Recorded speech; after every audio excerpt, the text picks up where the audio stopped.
All right, welcome back. I think we've got a quorum, and we have concluded Finance Part 1, the special session, and we're on to item number 10, which is the 2024 General Session Legislation Preparation, which we will turn over to Deputy Superintendent Jones and Deputy Superintendent Stallings, I think.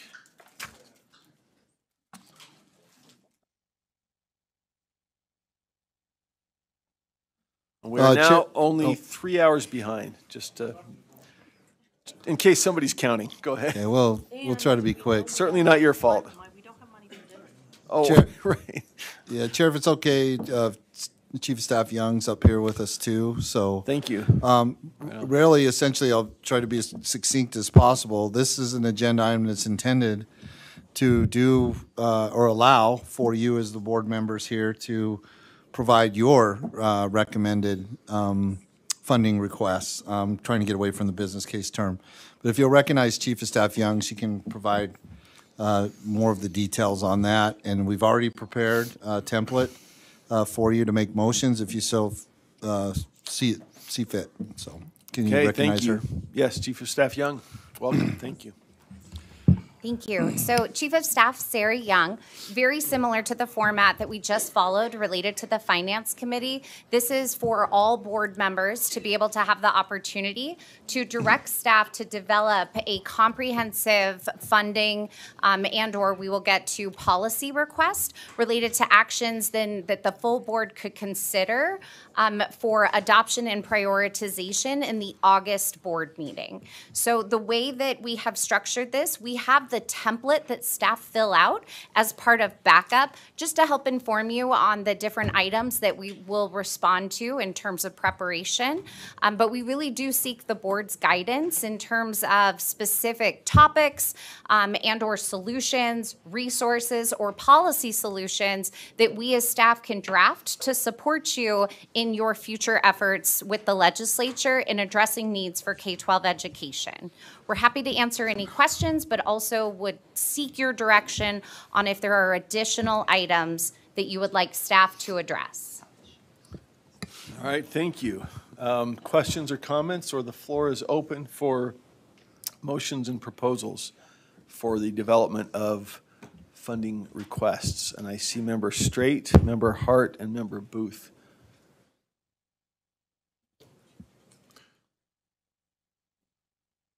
Am I up then? Yep. Oh, okay. So if something was already in the queue last year, do we have to resubmit those? Yes. Okay. So can I do that? You bet. Now? Okay. So the collaborative hours, the 32 collaborative hours, the current obligation is $64 million. That's been in place for 2 years. It's one-time money. I'd like to increase that to $100 million. 100. Number two, curricular. Hold on. I think so the process will be we bring it forward, and if you get a vote of approval, then staff will work up the funding request, right? Okay. So for each of those, and I think there's a couple others that are last year's, that the request is going to be to vote to bring it forward. So if I'm getting that right, Deputy Jones, that's the process we agree on, right? So maybe you take each one and. Yeah, I guess that's fine if you want to do it. One time or ongoing, she's asking. Let's maintain one time for, yeah. But would be open to a permanent funding source, but I think as it is would be the direction for now. So board members, the proposal, and I guess we'll look for a second, but I just framing it again, this is to vote to ask staff to work up the funding proposal for our consideration in August as to whether to put it on the list and prioritize it. So we're not approving that the 100 million is the final. We're asking them to work that up if we vote to approve the motion from Member Straight. Is there a second? I'll second it. Any discussion? Again, these are not full-fledged debates on whether we want to propose this to the legislature. It's just whether we want to work up a funding proposal for consideration. So Member Straight, any discussion of the motion? Just briefly, it's been in place for 2 years, highly successful. I hear comments, positive comments all the time. I don't think I need to say anything else about it. All right, any But can I other, add more things now? what's that? We have to vote. Oh, we have to vote? Oh, yeah. So yeah, for each of these, the question is whether we vote to have, we voted previously to approve having the Finance Committee recommendations turned into funding proposals. And so this will be an equivalent process open to any board member. So same process, bring it up, vote, they prepare it, then we vote whether to put it on the list and prioritize Well, it. maybe I should speak for a half hour then to it, because I want it to be brought in. You think that'll get you votes? Not me speaking for a half hour. I won't speak That's for what a I half hour mean. if you vote for it. I seconded it. Was there anybody else that wanted to speak to it? Anybody else speak to that proposal to develop a funding request for $100 million in collaboration time? If not, we can put it to Member Lear. I've got to say, I was the one who initially proposed this, so I take a little pride in this, and I totally support it. I'm not clear, it's only a funding request, so I'm not clear what $100 million would mean for all teachers, and it would be helpful to know that. Have you figured that out, Brett? It's about 1/3 more, and it'll just convert to hours like the others, and, yeah, we'll work out the details.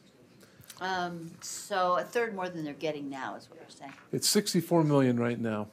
And so that would mean, but it won't probably translate to a third more per teacher, or maybe. We don't know. I guess that's the point of developing. That would be in the business Right. case, though, Okay, right? all right, I support giving our teachers more money any way we can do it. It's legal. All right, any further discussion of that motion? If not, again, the motion is to ask staff to develop a funding proposal similar to last year's business case that was $64 million for collaborative time, but raising the amount to $100 million.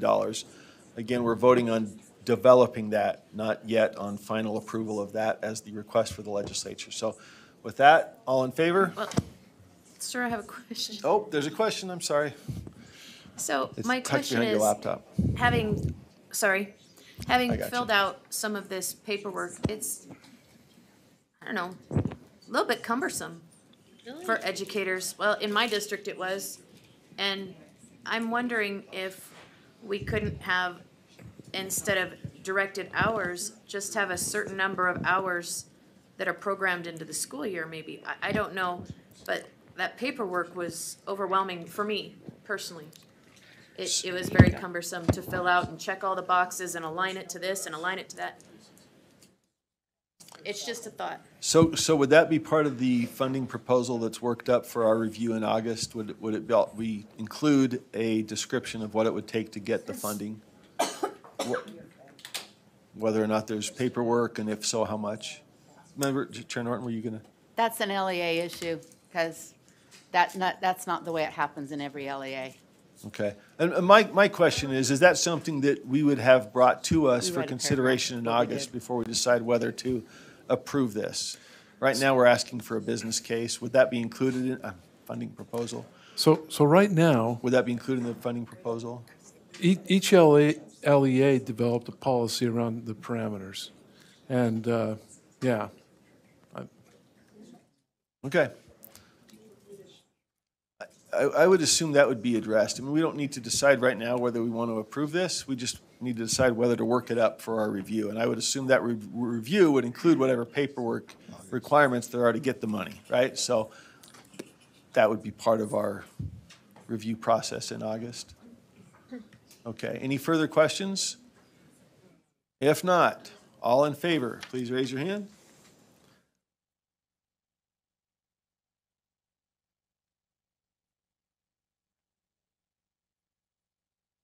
All opposed?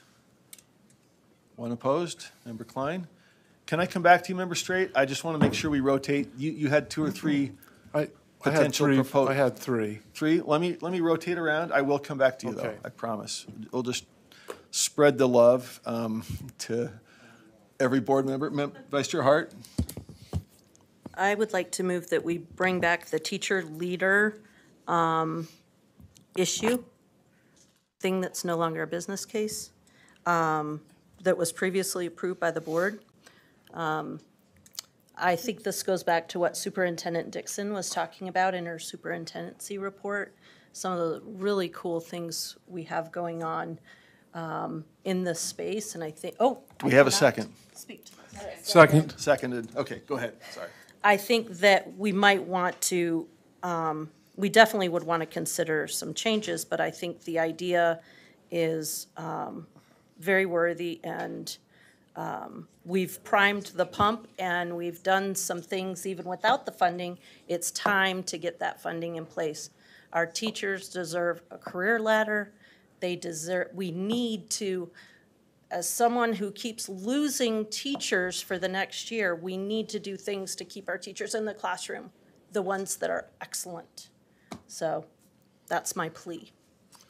All right, any discussion to that proposal? Member Straight? Yes, I think we added it last year as well, and I was a supporter then, and I still am. Yeah. Vice Chair Earl? So I just have a question. Are you, just help remind me, is this a state-led program, or we get money to districts for them to do this initiation?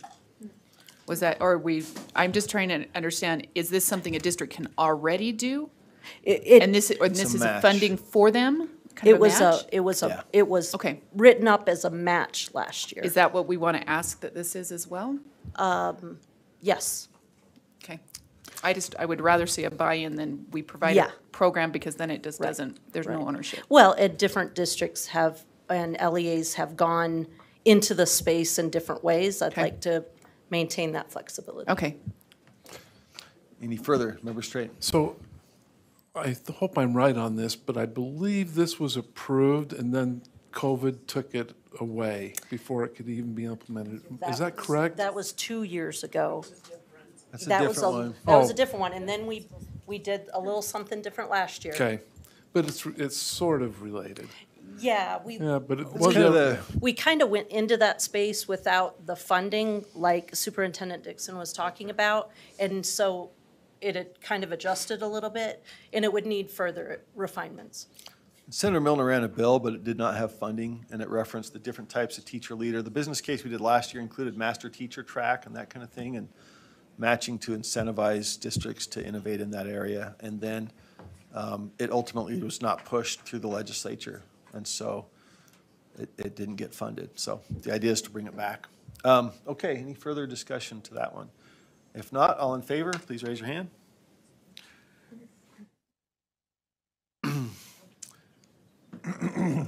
That one appears, okay, all opposed? One opposed? That one passes, thank you. And I think we had Member Booth. Thank you. You can probably guess what I'm going to recommend.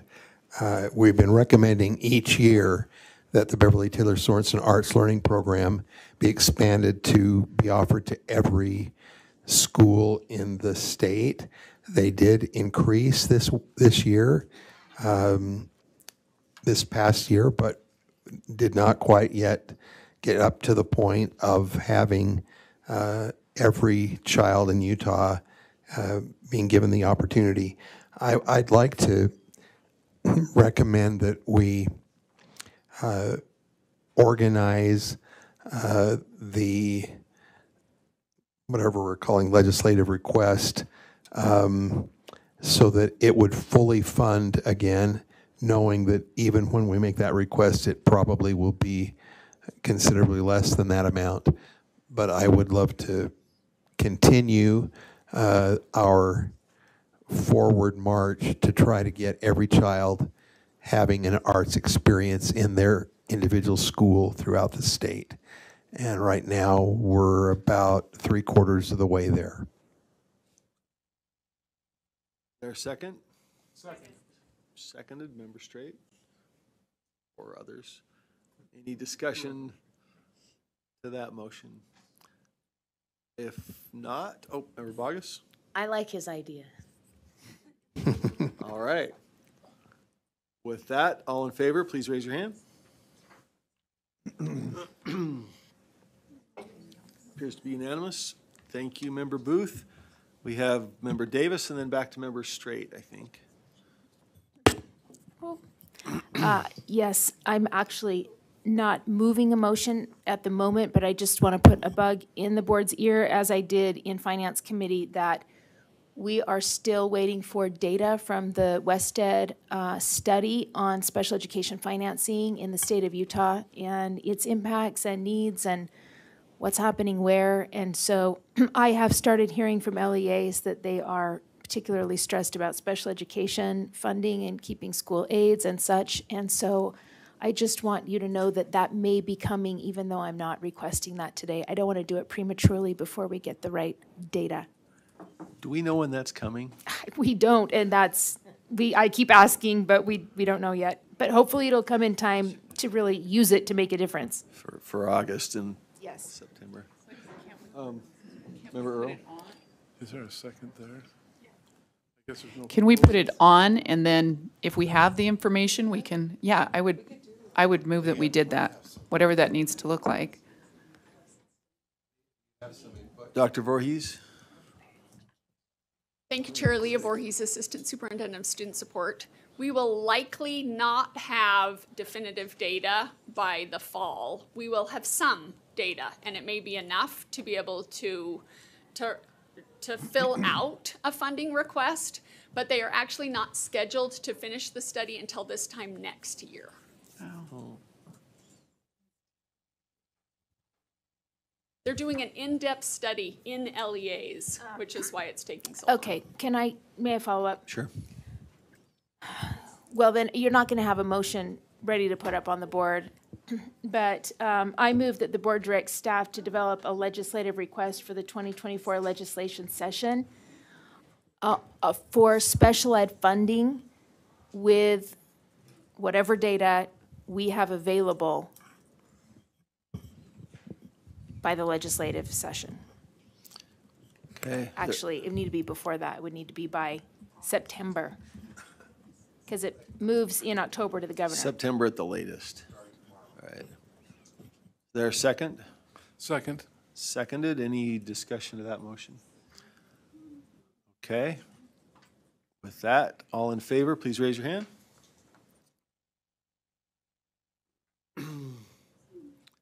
And all opposed? Two opposed, that passes 13-2, I believe. And back to Member Straight. Thank you. So this is not new as well. This was on last year's as well as the year before, and that is curricular and co-curricular fees. This time, I think what we're looking at is perhaps a different view.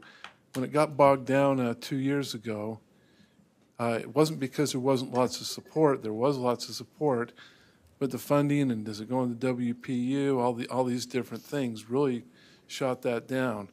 But when I was attending a forum put on by the Sutherland Institute, there was a discussion about family-friendly tax policy. And so I would suggest that we take a look at making that because these are fees and that every student pays. And because of our demographic shifts, there was talk in this forum in regards to these family-friendly tax policies. That would be a good tax policy that would benefit families. So before it was around $50 million. It's probably different than that. I'm not so concerned about that, but I think this may be a perhaps winning strategy, because I think most people say that, or feel or believe that these curricular and co-curricular fees make hazy that line between a free and public education that is guaranteed for all students. So that's my proposal. An old proposal, but a new slant. Is that? Go ahead. Yeah. I didn't hear the question. Oh, I'm sorry. Say again, what's your proposal? What is the proposal part again? That we push for funding not as anything that goes into the WPU, but as a tax policy to fund. So it'd be like a tax cut. So the legislature would be giving a tax cut to pay for those fees. Tax, okay, I better. How does that May- work? That's a different, I know it's a different concept, but I've heard it talked about, and I kind of put those ideas together with this forum that I was at and thought, this might be a way to look at it. Let's look at it and see if we can figure out that that would be feasible. Maybe it's not feasible, but if it is, it might be a way to get there. Got it. I'm not totally clear on the concept, but that's the idea of a full business proposal, right? Is we look at the concept and then we debate it, so. I did have one other, but, Can I Let's speak get to this that one though for- first? Go Well, slow. and me too, I've done that, Okay. me also. Yeah, does that one have a second? So we're talking about the, For purposes of discussion, I'll second it. okay. So the motion is that there be renewed, brought back the proposal for the legislature to cover the cost of curricular and co-curricular fees, which last year was in the amount of 50 million. We would reassess that amount and look at the option of using a tax cut as some form of covering that, correct? Okay. Or maybe they come back with something else. We're open. but Options. That's the thought process that I was having. Got it. And I don't know if you mean a tax rebate, a tax cut, but whatever it is, that's what we're They asking provide for. funding. Okay. But So, no diff- yeah. is there a second for that one? I seconded it. Second, I'm sorry, you Still. already did second that. Okay. Any further discussion before we vote? Member Lear? And Brent, I know this sounds, you're telling us as much as you know, but I'm always cautious. The legislature seems, I don't know if it's a legislative group, it sounds like it was the Taxpayers Association maybe that was, No, it was Sutherland. oh, Sutherland, that's right. AEI But and they're real Sutherland. fond of tax credits. And it wasn't them. I'm not speaking on behalf of No, them I or know. that they brought up this concept of family-friendly tax policy. And I won't hold you to that. My concern is if it's a tax credit, tax cut doesn't make any sense to me. If it's a tax credit, that's something that a lot of, sometimes policymakers are fond of. And I'm personally not, because I think it misses the mark that a lot of people who need this the most don't make enough in taxes that a tax credit, or they don't pay enough tax, that a tax credit helps them. And so Would you like the request, the legislative request, to include explicit information on what it would look like if it were a tax credit? Or is that not that much detail yet? I would rather not. I tend to agree with Board Member Lear that that's not the direction we want to go. The legislature has always been friendly to the proposal, but we've never been able to figure out the funding, because one of the things that I heard back, well, we give you the WPU money. If you want to use it for that, then you can.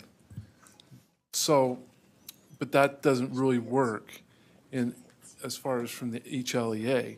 But if we have the legislation that you can't charge curricular or co-curricular fees, and then the funding is provided, then that's the way I envision it.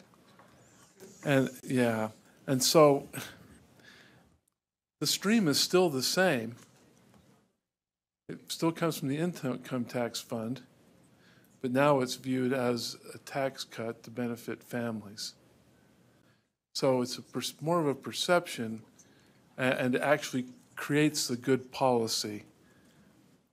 But the perception of a tax cut versus more money to the districts directly. So anyway, it would require a count and things like that every year, just like you have any other funding. Vice Chair Earl? I'm not sure I'm completely following, and that's okay. I personally would want maybe them to explore several options instead of just one. So we can look at if this case, if that case, and I think that's what you're saying. Am I wrong in saying that? Or are you wanting just, I could say yes or no based on which question you're asking. So well, Are we looking at several options? Am I flexible? My age says I'm not flexible, but my mind is. So, yes. Okay, so I just want to be clear. However we can 'cause- accomplish the goal of a free and public education to a greater extent and help families with the cost of school, that's what I'm for. I want to see curricular and co-curricular fees die. Okay, I want them to go away. I think it goes counter to that. And to be honest, it very much benefits the middle class. The middle class is most benefited by this type of a situation. So is it clear for staff? I think if it's a tax cut, that takes money out of the coffers. A tax credit puts in the hands of families, almost like a preemptive fee waiver. You give them the money to pay the fee, right? If it's refundable, it goes to those that don't pay enough tax. So you're just going to develop out options, Well, if it's possibilities, refundable, right? it goes Okay. to those who are not paying taxes. So yeah, we're going to explore those options, right? Okay. Yeah. How to use tax policy to perhaps pay for Or send it fees. directly to the LEAs, then they have to reduce or may not charge fees. So I'm hearing both, so we'll. Yeah. Explore the options, I guess, is the, sounds good. Okay, anything further to that motion? Member Norton? Yes, and I'm hoping that this clarifies it a little bit more. I heard this very same thing at a legislative session, it was local legislators last fall, and it was brought up to, eliminate these co-curricular and curricular fees.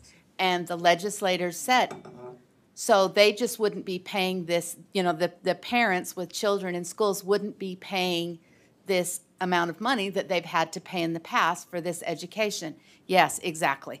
Exactly what we had proposed all along. We just, and they said, oh, that would be kind of cool because that's kind of like giving them a tax cut. So it wasn't something that went through the whole big processes. It was just, if you don't have to pay this money, that's more money you get to keep, and a fee paid to the government is similar to a tax. So it was just very, very kind of straightforward, not credit tax, through this fund or whatever. It was just, hey, look how we could help, every family that's got a child out a little bit. Does that help? Thank you for helping me out. That was explained very well, and I have to say that I've heard those same discussions. So this idea is out there to some degree or another. So they weren't actually talking about it. They weren't talking about a tax credit. They were talking about basically paying the fees and having that be like a tax credit? Okay. So somewhere in there are some options, I guess. All right. Any other? Member Bogus? May I address Member Straight? Sure. Member Straight, so, just so I'm clear, curricular, you're thinking fees for chemistry, math, even maybe AP classes. Is that what I'm hearing you say? Or are we taking AP and dual enrollment and putting it over here? Well, so that's all been worked out. We've been through this process for several sessions. I'll say this. So, for example, that textbook fee, gone. Now, the yearbook fee stays because that is not a required element, right? And so all these fees that we collect for curricular and co-curricular, and some people have even said we should do it for extracurricular. But I'm not going there at this point. But it's strictly those elements. Now, if you take a concurrent enrollment, there may be a fee for a textbook there. Am I correct? That's my understanding. You know what? I don't think I should talk so specific at this point because I might get in trouble. Well, I want to be clear because my question is, there's already fee waivers in place for things like instrument rental and chemistry and things like that. And I'm all about getting rid of fees. I'm just not really super clear on what kind of fees we're talking about because the spectrum is broad and wide. And let me just ask, I assume that would be defined in the business case, right? What's curricular and co-curricular? Yeah, and we have. What's the price tag? Yes, please. Actually, in Angie Stelling's Deputy Superintendent Policy, this discussion right here is exactly why the bill hasn't made it over the finish line. Because it's the legislature and the LEAs, and we're involved, but I would say the legislature and then the districts and charters have these opinions. It's that definition of what will they either no longer be able to charge, or they will or won't? Or if you were to do a tax credit, it's going to come down to what is the list of items or fees that we're going to give the credit for. Like, is the instrument in or out? Is the cost for the chemicals for chemistry in or out? Is the cost for the trip to go to the state whatever tournament? Do you see, that is really the defining part of the policy that has been the cause of negotiations. And so I don't know that we as staff would necessarily get that specific. I think we could get into some generalities, but I think the two groups that are going to care the most about what that line is, it's going to be the school districts, the families, and the legislature, because it's the school districts that are collecting those fees, and they have to then make the determination if it fits in that definition of a curricular fee or not. Last year's bill, Representative Strong's bill, the way it was drafted was very specific. Same with Representative Robertson's from 2 years ago. And in some ways, it limited the amount of fees that LEAs weren't going to have to charge, meaning it wasn't as broad as you might think. It essentially eliminated a lot of the general fees, like a locker fee or registration fee, or I'm trying to remember, and I wish I could channel Barbie Faust right now. But it's really that's gonna be up to the definitions and the statutory language, and then the fiscal impact will depend on what that statutory language either prohibits or doesn't, if that makes sense, or covers or doesn't. Yeah. It makes sense, well, not at all making I sense. know. It's okay. I appreciate your time. Thank you. Yeah. Okay, ready to vote on that one? I think it looks like we are. The motion then is to request staff to prepare a business case on payment for curricular and co-curricular fees and to explore the options for potential payment and the price tag. Does that sound about right, Member Straight? Yeah. All right, good enough. All in favor, raise your hand. Appears to be unanimous. We're missing one. Minus two, missing two. So 13 yeas and two absent. Is that right? All right. Okay, did you have one more? I don't see anybody else in line, so if you had or Member Lear, did you have? I'm trying to spread it around, but Member Straight, I don't see anybody else with a proposal, so. Randy was, Oh, I'm sorry, you've got one. I apologize, thought that was left from a comment. Okay,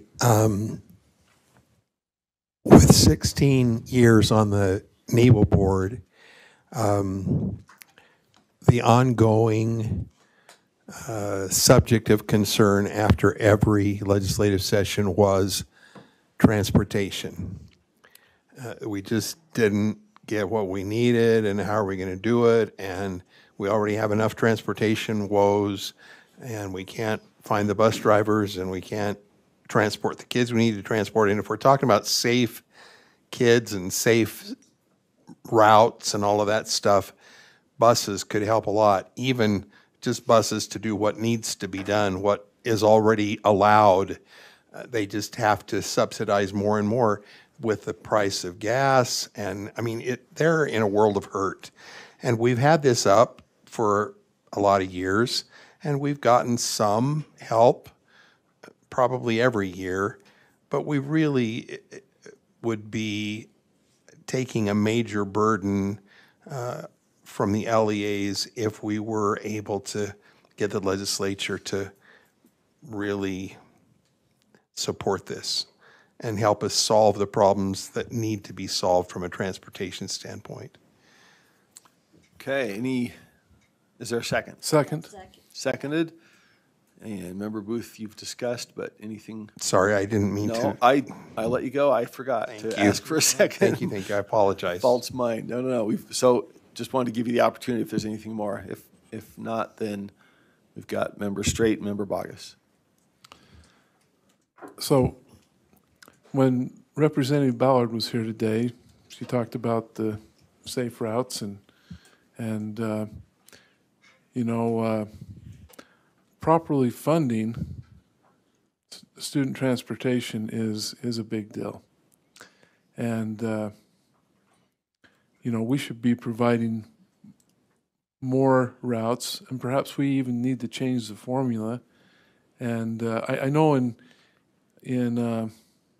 one of the districts I represent that they combined 2 elementary schools, and it just happened to be that a major road went through that split the boundaries, and once the one school closed, then they were less than a mile from school, but they had this major road that had 23,000 cars a day going up and down it.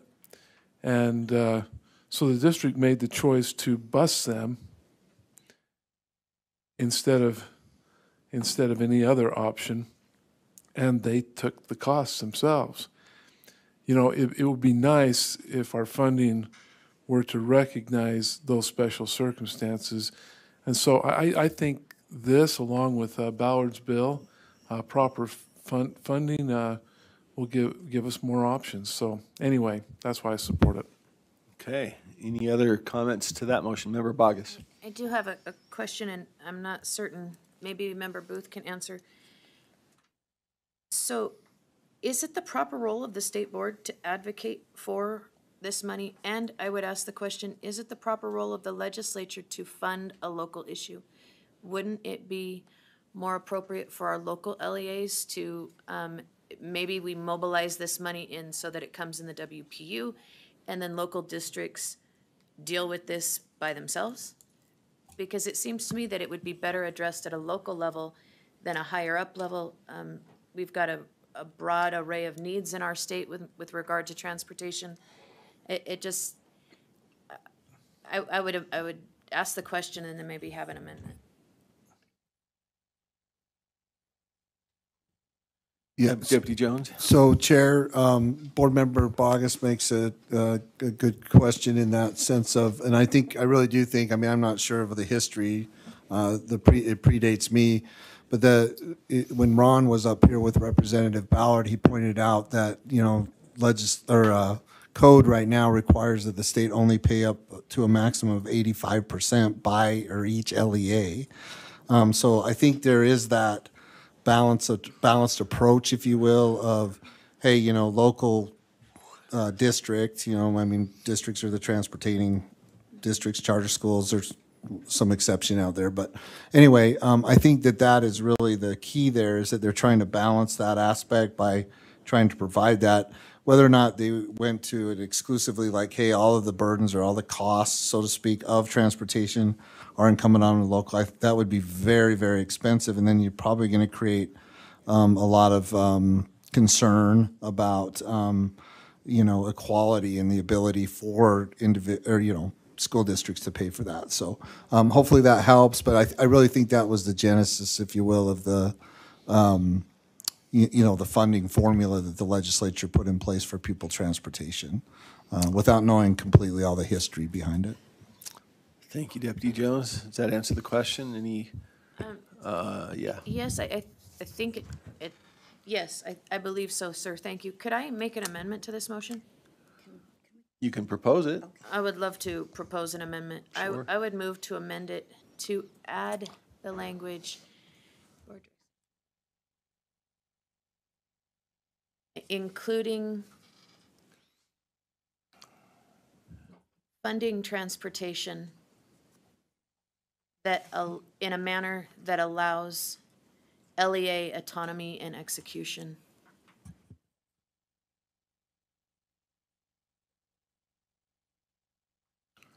Oh, sorry, in execution. Implementation works too. Is that a friendly, or does that require a vote? It's Member Straits or Member Booth's? I forgot who brought the motion. Member Booth brought it forward. But Member Booth's motion, do you consider that a friendly? If we can adopt it without objection, unless there is an objection? Okay, So that's friendly. Again, keep in mind, we're all just doing this about looking at a funding proposal. We're not voting to approve it, prioritize it, send it to the governor, send it to the Hill. We're all just working it up for review. So with that, with that friendly amendment, further comment, Member Straight? I just say that, like all mandates, so legislature gives lots of mandates. Sometimes they fund them, sometimes they don't. Now, going back to the example of curricular and co-curricular fees, yeah, you can put in the WPU, and that funding then is ongoing and growing, and you can base it on that one time, and then it continues to increase. And I think that is usually preferable. But sometimes the mandate comes without the funding, and that is where the problem really lies. And so in regards to like transportation, if they meet the cost as of today, 100%, and the WPU grows over time to match that, but then that's difficult to do because you have smaller LEAs, larger LEAs. If you're in Grand County, your bus and transportation needs are much different than they are along the Wasatch Front. And so sometimes even that becomes difficult, how to fund the WPU in a way that is fair. So it's a complex question, and we deal with a complex organization. So I think just a point to think about. And I'll just add, one of the perennial questions is how much do we seek for separate funding and how much do we propose to roll into WPU, right? Last time the legislature did some flexible kind of buckets and indicated that was interesting to them. We got all-day K funded by rolling it into the WPU. I think that'll be a big question that we address in August and September.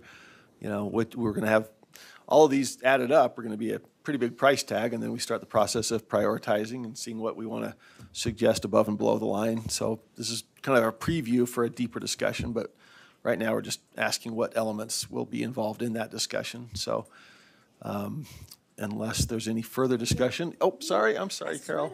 Remember earlier? No, it did. I missed it. Such a little name. I apologize. I think transportation is different. This is kind of addressing Member Bogus's point. Transportation is different, and sort of to Brent almost got to what I was thinking. Transportation, I think, has been funded at the state level because, A, that dreaded E word, equity, and also because the districts least able to afford it, Wayne, Grand, have the greatest needs. So I think it's got to be funded at the state level. Because again, you travel anywhere from Wayne County, and it's going to cost way more. Though Salt Lake District has a lot of buses or a lot of kids, it doesn't have the distances that that Wayne has or some of those other Paiute small districts, and they can't pass a bond to save their lives. So to say we'll give it to them the WPU, and I know bonds are usually for facilities, but it just makes it puts a real burden on the districts that can least afford it. So I think it's got to be funded at the state level. And for me, making access to it's a little like absenteeism. If you can't get the kids to school, we can't teach the kids. Okay, thank you. All right, anything further on that? If not, the motion is that the board directs staff to develop a legislative request for the 24 legislative session on people transportation, including funding transportation in a manner that allows LEA autonomy in implementation. All in favor, please raise your hand. And did you get that? Any opposed? No opposed? Okay, that passes. All right, I don't see, do you have one more?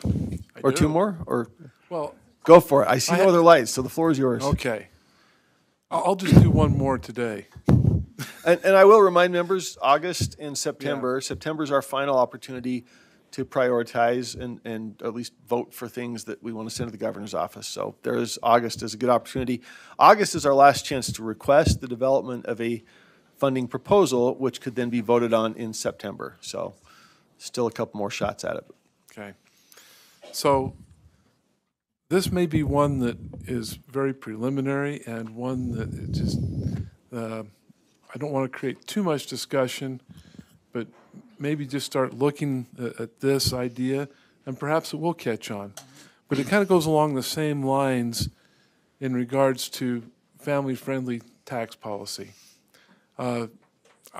We've gotten to a point in our state where that's actually something that is supported by both major parties. And so my proposal, and I have no idea how much this would cost, absolutely none, and that's what I love about all my projects. But anyway, in many places, in many countries, when you go to school, part of being at school is lunch and sometimes breakfast. And my proposal is that as a tax policy, similar to our fees, that we just provide lunch and breakfast. We just provide it for all students. Do away with all the free and reduced lunch. Do away with all of that. Heck, and I have seen an idea where you could create a foundation to do that. So anyway. I think we need a second. Oh, yeah. What am I doing? It's my fault. I didn't ask. It's been seconded. Back to you. You know, you get going and then you forget all about it. But anyway, that'd be my proposal. I'd just like to see what those numbers came out at. I'm not sure if now's that this year would be when it'd even be practical, but because I just put forth two pretty big ideas, but I would like to see what that would look like. Okay, it's been seconded. I have one question. You know, during 2 years of COVID, we effectively did this. And so, True. You know, I'm you know, protective of staff time, but I wouldn't think this takes much to put a price tag on, right? Because we already did it for a year or two. I mean, right now we're just asking whether we want to authorize a proposal, right? And given that we've done it, I'm just curious the staff time. That's part of what okay. Any discussion to that request, Member Carey? I do. Just a question for the maker of the motion. Are we looking at during the typical school year, or are we saying when school's not in session? When would you be looking at providing the free meals? As currently it's implemented, so that would be Title I schools, or certain schools that are designated would also serve summer lunch. So during the school year, is that? Outside of the school year as well. So all year round? Just as it is currently. And when you say all, may I ask another question? Sure. And when you say, so you're saying year round, and that would be K through 12? Yes. Thank you, Chair. But Thank you, one Board thing, Member. one thing, clarification is, not all schools do it during the summer. They do a school in an area, and so, and part of it's based on Title I designation versus other designations. So, thank you. Any other comments? Member Reel, I'm getting there. I'm sorry. Yeah, Member Straight, thank you for proposing this. I somewhat cringe every time I hear that someone donated money to pay off debt that students have because they can't pay back their lunch fees. And I think that this is important. We know that students learn better when they have eaten, if anyone's been in a room of hangry children. So I love this and I really support this idea. Okay, Member Klein, I'm sorry. I skipped you Sorry, too. I just want to It's point getting out, late in the day. I just want to point out the irony of trying to come up with a price tag for what free costs. Thank you. All right. I'll say I would have some concerns here, but we're in the stage of asking what it would cost, right? So I personally don't think my kids should get free lunch, but that's just me. That's precisely the point. I can afford it, and therefore I shouldn't get it free. But that's a discussion for a later date. What we were talking about universal, right? You're asking here what it would cost to provide universal, as we did during COVID, where we dropped the SES requirement, correct? Yes, and Chair Moss, you would pay for it. Oh, I would, okay. And so would I. Yes, I know, out of my taxes, I get it. Believe me, Yes. it's free. It's just, Right. it's based on a value of what we value when it comes to children. I get it. Yeah. We can have that discussion another time. But the question now is whether we work up a proposal to see what this looks like. So any further, Jenny? Member Earl? Yeah, just philosophically, I think I cannot move this direction. While I think there are children who have a need, and I think we're very respectful for that, but when it comes to, we're just going to take care of your kids, why don't we throw dinner in there too? Why don't we throw other stuff in there? All I'm saying is there are resources available, and there should be. I think that's important for those that have a need. But this, anyways, philosophically, I cannot get behind this. So.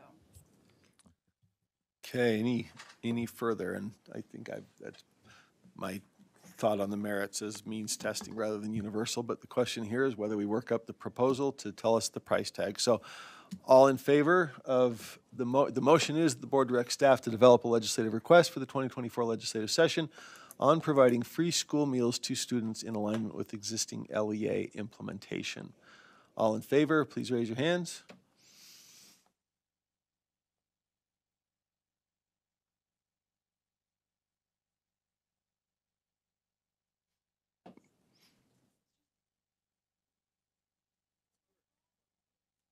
What do we got there?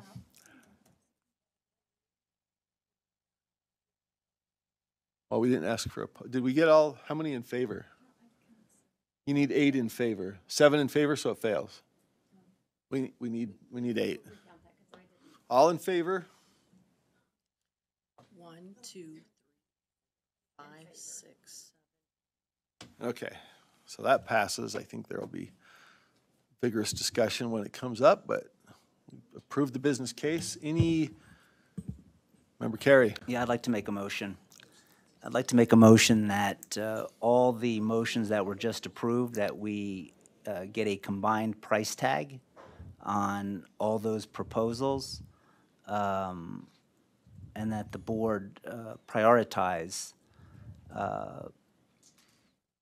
those proposals based on all metrics, including the associated price. So that is the existing process that will be followed regardless, and I probably should have clarified that process. At the end of this, they'll bring the funding proposals, we'll vote whether to approve them, and then we'll vote whether to prioritize, and that will be, I think maybe what the request is to aggregate the total price tag. Correct. Because this is sort of what we called, in some sense, the Christmas list, and then Right.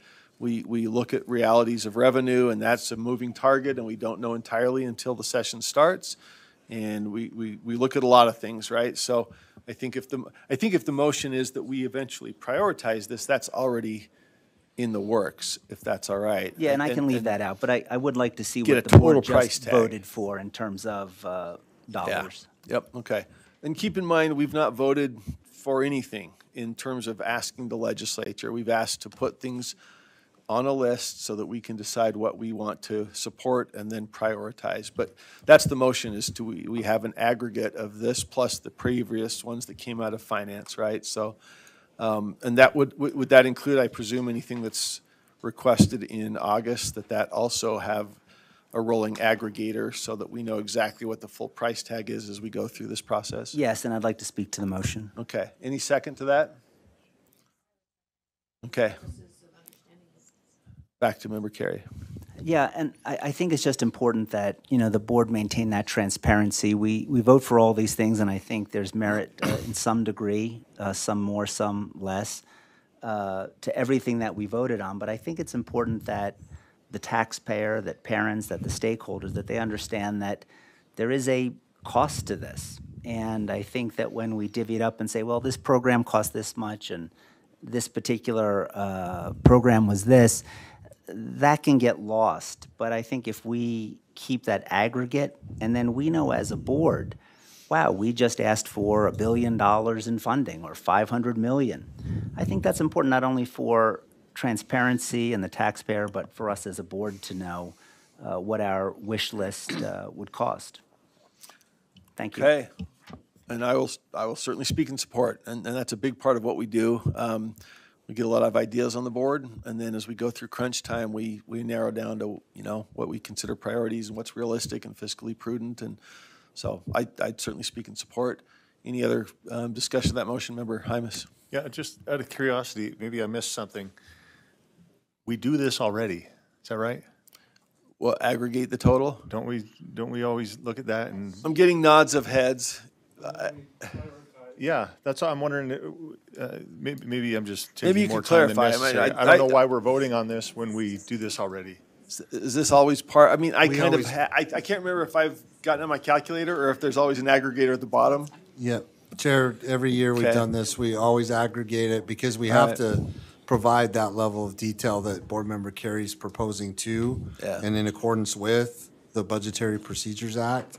However, I do appreciate that he's bringing this up, as a new board member in the interest of the transparency on it too. So there's no harm in this motion. We already do it, but, we proceed that way too, so. If we already do it, I'll withdraw the motion. I just think it's important that, the public know.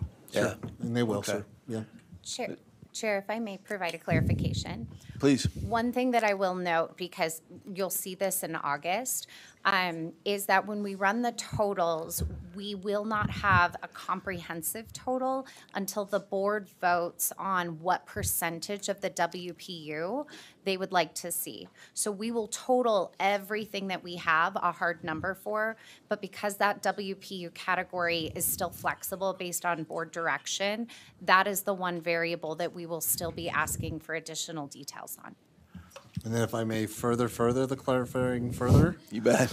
That will be an estimate, because whatever percentage value of the WPU you want to recommend, that will be an estimated amount, because it's still subject to enrollment growth, all these factors that play into that, so. If I may, just a question of Sure. clarification, thank you. So we'll have the individual price tag for each program or activity that we just voted on, but we currently don't add those all together and say, this is the price tag for everything you just asked for. We do. Well, go ahead.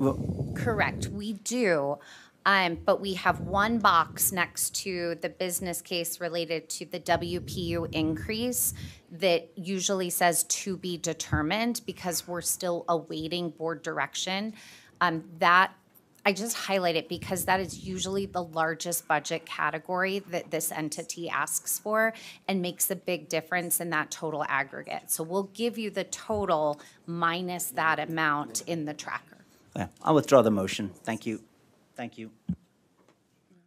All right, thank you all. And this is a complicated process. There's a lot of fiscal reality and prudence that goes into this. There's prioritizing, lots of debate. So our staff have always done a great job of keeping us apprised of what we're looking at here. And then we start pruning and prioritizing. And as it gets closer, we get some revenue numbers. I mean, it was crazy during the COVID years. I got on the board in 2021. Yeah. I came after the first crazy year, and the folks who were on here back then went through even more of this complete uncertainty. So as we come out of COVID, I think we're zeroing in on a little bit more predictable, but we still have questions of recession. All that affects what WPU is going to look like. And so we have all these other items, though, that we've requested that our staff give us a specific subtotal and total, and then we sort of move in on the WPU as the biggest component of that as we move forward. But our staff are terrific at helping us guide that process and make informed debates and decisions. So thank you. Okay, I think there's one other motion. Did you have a light for this? Sorry. Not for this, Member, sir. I just have a question. Member Green. So do we have a chance to submit other suggestions after today? in Yes, August, and is let what me you answer said? that because I have one that I've been tracking, and in August, we could make a request for a funding proposal and then have it brought before us in September. Member Davis mentioned the West Ed study on SPED. There's also a West Ed study on base funding and admin funding. And we received a West Ed report on small districts, but our folks, Dale Frost, Sam Urey, are still looking at that. question secondarily to that is how that applies to charter schools. So for 3 or 4 years, we've been funding administrative base funding on a one-time basis. And right now, there's a question whether that might finally turn into something that's capable of assigning a long-term value to, but we don't know yet. At least the last I've heard, we're still not sure. So I have brought that a couple of years on the base funding, and that might be another one that gets thrown in the hopper if we don't look like we're going to zero in on some long-term funding certainty. So that's just another example. But if members have other things they're tracking, you can bring those up in August and have them reviewed. So Vice Chair Earl has a motion. Yeah, I need to make a motion to reconsider item number 9.2, R277607, to amend language on line 143 and 144 and 127. If I have a second, I'll speak to it. I have a second. I would second your motion. Okay. So on 120, sorry, let me get on the right line here. 143 and 144, we've had some questions from the field and from our from others in this area that are just concerned that this language may be a little bit misleading. It's may enlist the assistance of community and law enforcement agencies and organization for early intervention services. So the motion is, Yep. We have to vote on that first before I go down to do it. Sorry. I was right. You guys are supposed to be like Jenny. I've lost track of you as well. So we didn't vote on the reconsider to amend. Yep. So Member Earl was on the prevailing side, and so that's in order for her to bring up the motion for reconsideration. There was a second, I believe. Was there? A second. Yep. Sorry. Okay. So the first motion is whether to reconsider that item, and the item number was 9.2. Item 9.2, and then we'll get to the substance of the proposed amendment if the motion for reconsideration is approved. So any discussion of the motion for reconsideration first? Member Bogus, Member Davis, was that to this or to something else? I would defer to Member Earl. Okay, so well, we got to vote. Call for a vote. All in favor of bringing that item back for reconsideration, please raise your hand.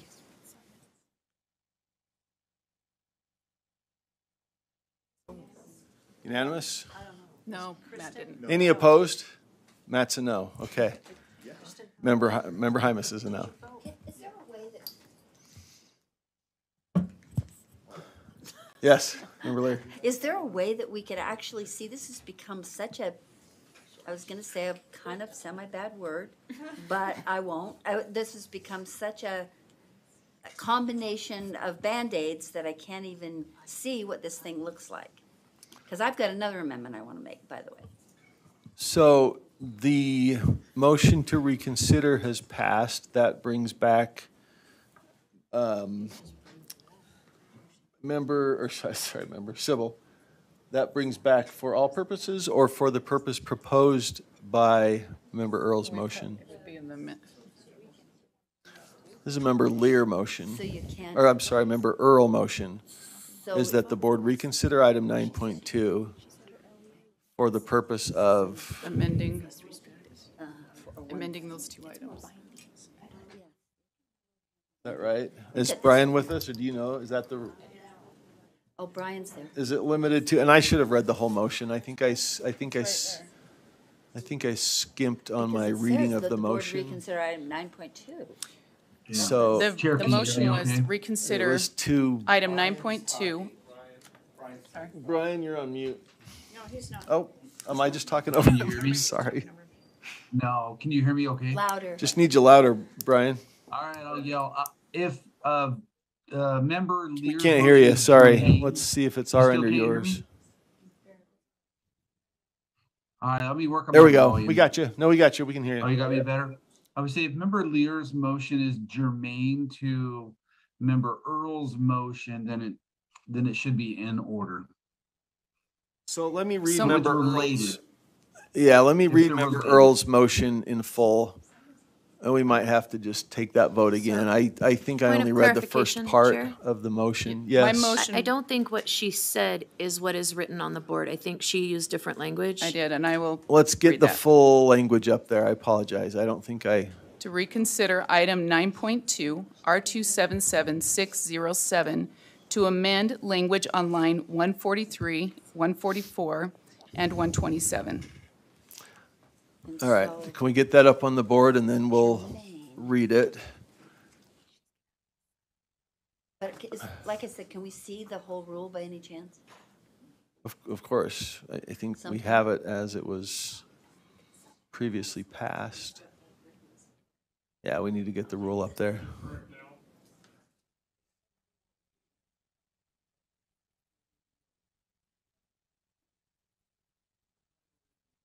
Do you want me to read it again? See what germane means. It's to reconsider it to, yeah. It's all one motion. We need it to reconsider item 9.2 in order to, there you go. So Sybil, can I add that for the reconsideration, or do I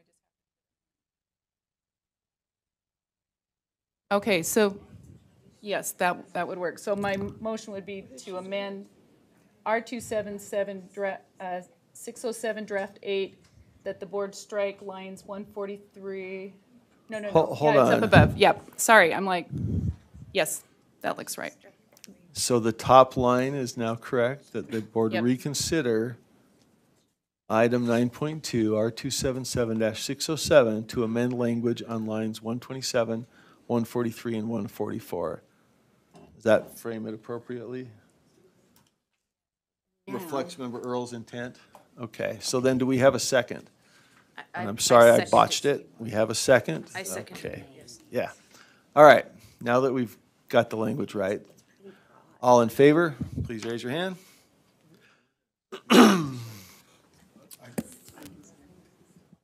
Sorry? So we're not speaking to this, this is just amendment. It's reconsidering. It's that. reconsidering it for the purpose of amending language. We haven't yet looked at the language of the amendment, right? Okay, yes. We doing this right? Sybil and Brian, okay. We're bringing it back to reconsider to amend language on lines 127, 143, and 144. If that is passed, then the language can be, Did you speak, can, my apologies, Chair, may I ask just a Yeah. clarifying question? Because I guess speaking to the motion, have we heard the maker of the motion speak to this motion? Or is it just out there for us to I can vote, then hear about why this is spoke being brought somewhat, back? So But I can you wanna speak speak to it, further? Yeah. yes. That may enlist the assistant, in other words, I thought we. the language, called- the way it is, there's concern that community and law enforcement agencies will come in prior to being, that we don't want that proactively to come in. We want them after, or according to the law, that they would come in as resources. In other words, we don't want the punitive efforts to be in place. So our 53G8201 would be referenced earlier in the document. That would be the change to 1.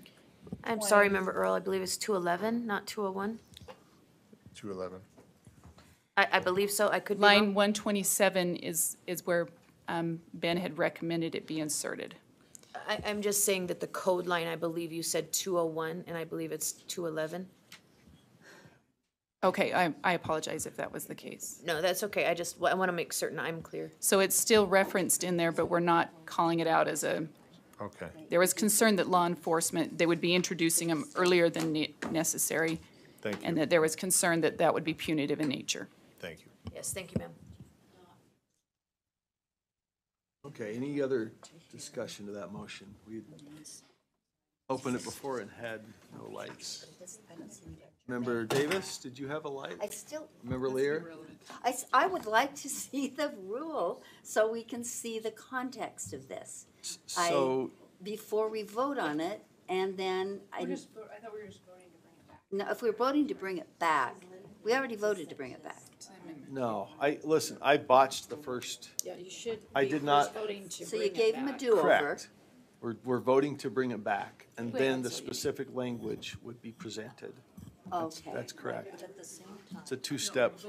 But we're voting it, we're only amending certain lines. Right, bring it back for the purpose of addressing 3 lines, but The language right on page 60 is how this should be. does this sound, here we go.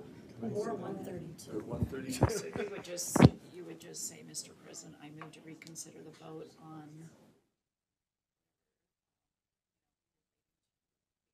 Because I voted against the motion. So the relating to part is the question. What is that? Her amendment, her motion. You just have to say. You can, but once it's rescinded, anybody can also make a motion to sub. You can do what you want to do, but other people can now do a sub. She doesn't have to be germane. It doesn't have to be germane, that's what I thought, so. Oh, and the same too, I can also amend. You can amend, you can do Okay, anything great. once it's open. Once it's She back can on do the her- table. Yes. That's what I According to thought. page 132. And I think, I should have looked. Brian, Gonna yeah, read that's today, great. so if it's desired to cancel or countermand something that's been adopted. Okay, did that make sense, Jenny, what you need to say? No, because it says such errors action Sure that's the proposed by the rescind? municipality to rescind and by another form of the same. I'm sure that's the same thing as the reason. If I need to state, I was on the prevailing side. So, Is there a reconsideration rule specific?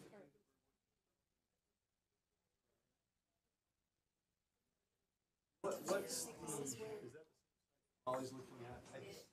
What's the 37-1 in Robert's rules? Sorry, Doris. He's on page 30, now on page 30. I think we need the big one. The question shall come before the assembly again.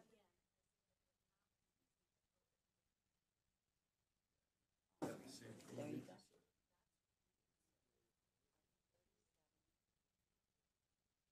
we all have a book, so. Pausing for just a little bit of using our new books. I know, aren't the books So helpful? 37. Oh, is it, oh, is it?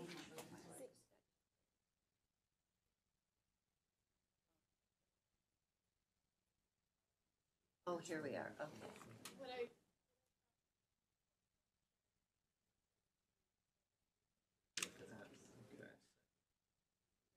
Seven, I'm looking at. Fact is, to the extent practicable, to place, again, the question in which the vote has been reconsidered in the exact moment before was voted on originally.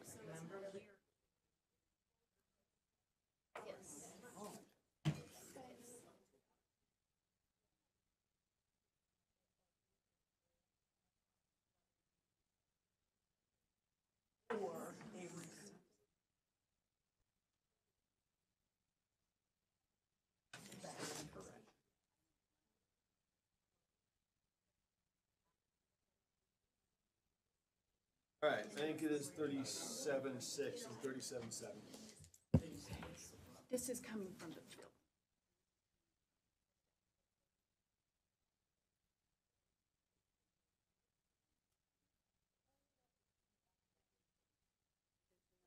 Yeah. Field is pretty big, Jenny. Oh, goodness. All of us come from the field, you know? All of us have RLEAs. It was from Deputy Norman, though. It was W. It wasn't like random.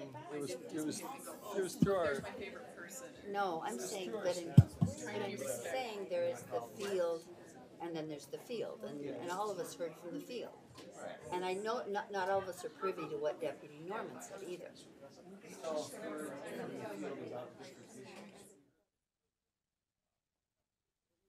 Here, the rest of us. Yeah, I get it. So. Well, we'll bring her up. That'd be helpful. All right, having all done our homework, And using our new resources. got the new resources. I I would think just we like were. to verbalize my excitement about the resources. Thank you. There was an effort, I think, to have a targeted motion to reconsider. It looks like under Robert's Rules 37-7, it is a general motion to reconsider, Okay, correct? Which we already voted on. So yep. my feeling that I had done it mistakenly was wrong. and I was mistaken about being mistaken. So I think we have voted to reconsider. That motion was passed, and so Member Earl now has a specific motion to address the rule that we previously had passed. So, floor is yours. And I'm going to pull it up here. Do you, Angie, do you have that? Or I can pull it up too. So it would be to strike lines 143 and 144 and add in, on line 127, add in 53G 8 to 11. Did I say that correct this time? Yes? I'd love that. Yes. And I can speak to that, and maybe Deputy Superintendent Patty Norman could give us a little bit more information. Do you want to do that? Is she looking Is at me? there, oh, thank you. Currently, Deputy Superintendent Patty Norman, currently, by adding that language in as it is stated, it may seem to conflate against some of the current statute that was just passed during the last legislative session, where it takes any time law enforcement is involved, and it takes status offenses as part of what truancy is, and it talks about status offense and when law enforcement can or may or shall be involved. And then once law enforcement is involved, there's a whole other set of circumstances that become punitive in nature. For example, there could become a court document that goes along with it, or a record of sorts. And so it starts to conflate the punitive measures, truancy, compulsory education, those types of things that come before, which early intervention is usually not a part of. It's usually first you do the early interventions methods, and in fact it talks about 2 methods that need to have happened and they're not successful, and then law enforcement is involved. So by calling it out here, it seems to preempt that and conflate that matter.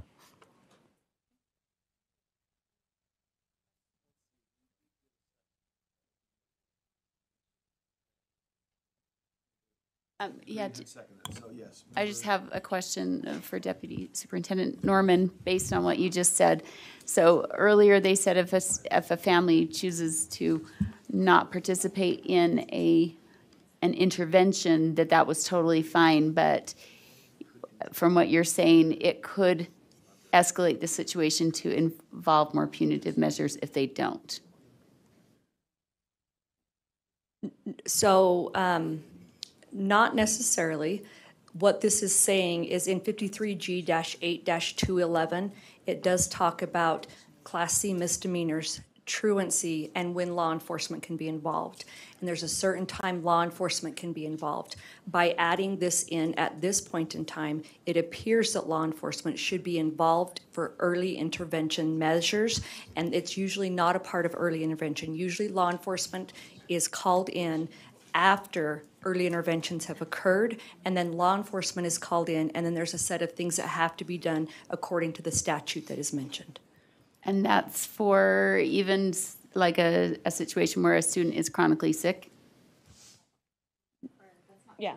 No, that's not truancy. That would be an excused absence. So this would be in the case of unexcused absences in the very beginning of our case 6 students. That would then violate compulsory education, but not that, because it would be excused. So unexcused absences, case 6, are about compulsory education. Unexcused absences in 712 are about truancy. Okay, and so that's a good point as to why we should never conflate the two under a single term like chronic absenteeism. Because they are two very separate things. Chronic, yeah, chronic refers to the number. It's just a metric. Why you need a Okay, well, definition of she's chronic making a absenteeism. point. We'll go around the room and everybody's free to weigh in. I think we have Member Davis, Lear, and Earl in queue. Those are the lights, at least. Yeah, I mean, I'm okay with taking this out, but just know we're taking out now the only reference to the word intervention. And again, I will say, the whole point of this in code is for LEAs to enact chronic absenteeism prevention and intervention policies. Just throwing it out there. But I have an amendment also when we're done with this amendment. After people are done talking about this amendment, I'm in queue for an amendment. Got it, okay. Member Lear? And I'm in the queue for another. For another? Okay. Anything further? We will have dinner close to 6 o'clock. So there's that. Maybe 8, but you know. All right, back to the motion. Is there any further discussion to Member Earl's So, motion? I would just offer, in response to Member Davis, my understanding is this came at the request of legislators who were involved in this process and of USBE staff. Is that understanding not correct? That they requested that we entertain this change. Is that correct?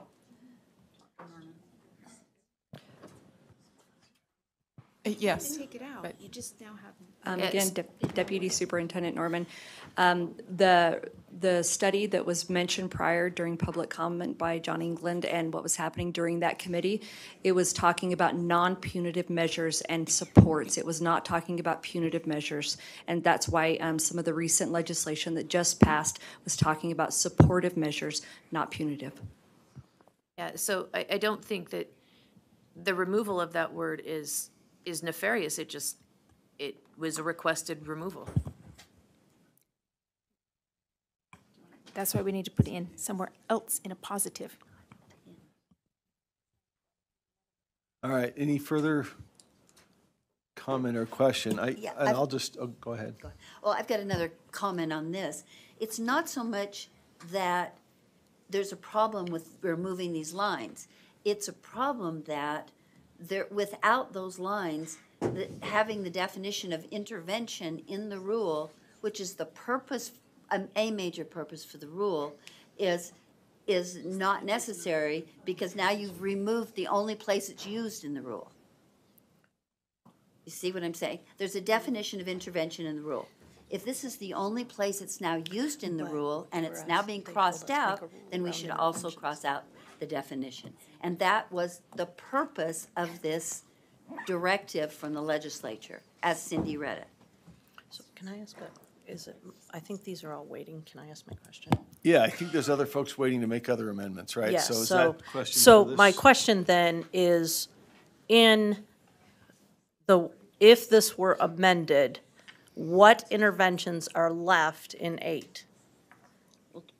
In draft 8? Well, yeah, in draft 8, what interventions are left? I can answer that question. All Member Vargas? interventions allowed under the code. But it doesn't ever say that. Yes, So it does. Where? On line, It encompasses the code. I believe it's on line 27, but I would need to defer to Member Hymas's draft. Once again, because mine does not have the line numbers that he does. So would be it looks in- like line 142 also references code, right? Is that what you're looking at? Yes, so all interventions allowed under code in lines 126, 27, and 28 would be allowed through the process.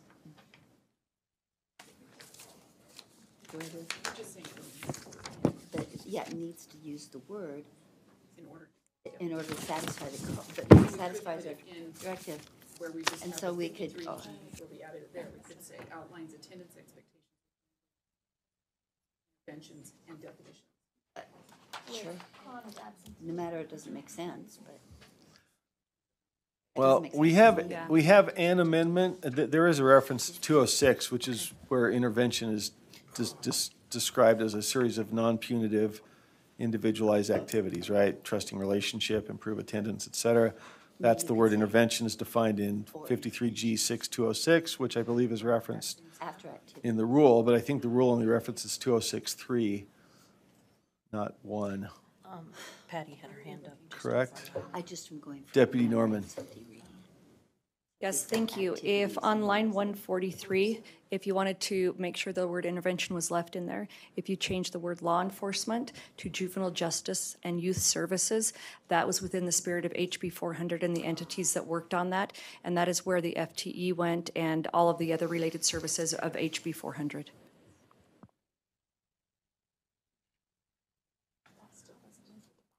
Could you say that one more time for those of us that aren't familiar with the juvenile justice? Yeah, juvenile folks? justice and youth services, JJYS.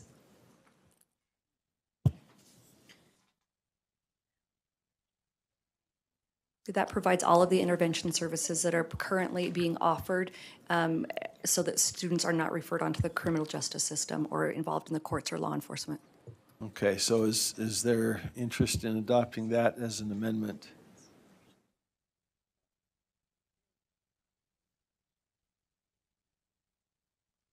So Deputy Norman, the suggestion would be,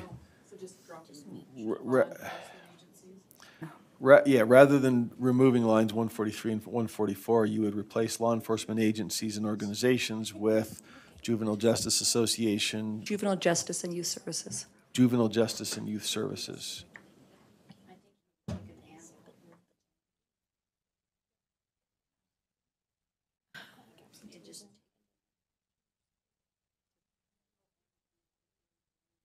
It could be organizations, doesn't matter. So the effect there would leave in the word intervention, reference the appropriate code section, and reference youth services, which is not a punitive law enforcement activity. Is that the idea?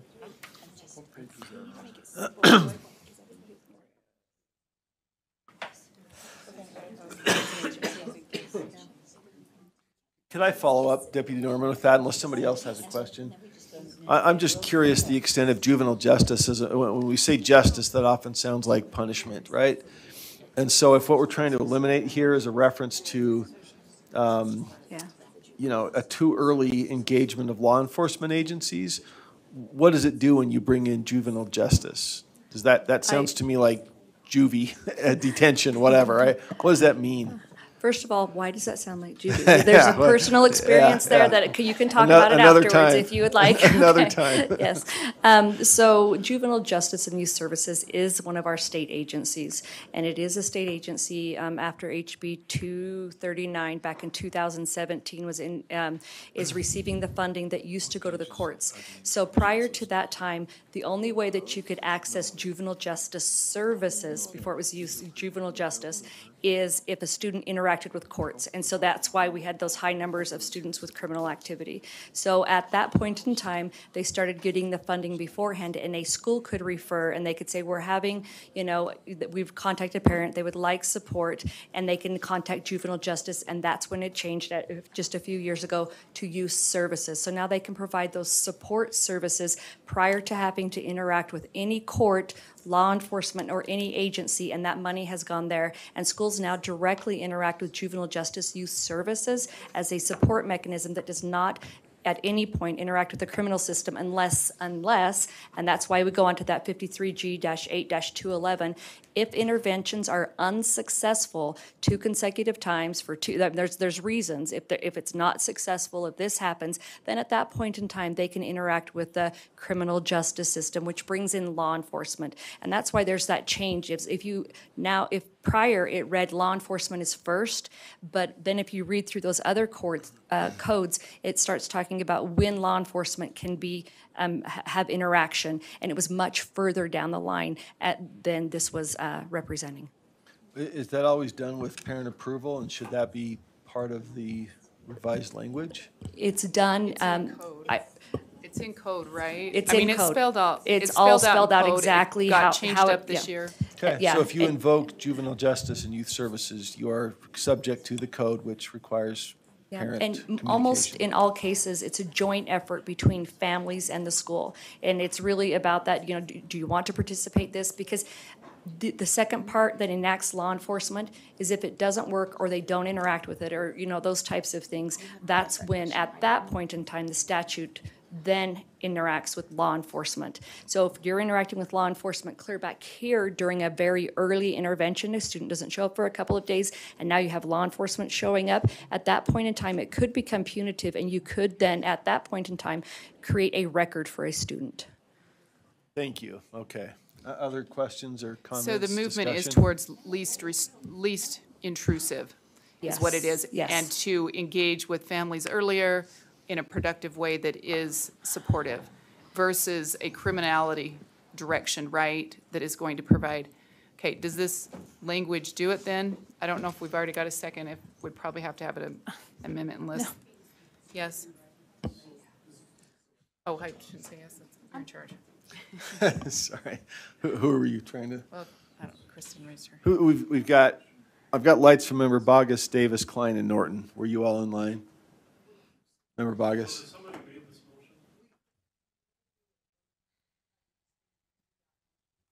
Okay, I'm sorry, you're right. That was a suggestion. Has that been adopted as an amendment to the motion?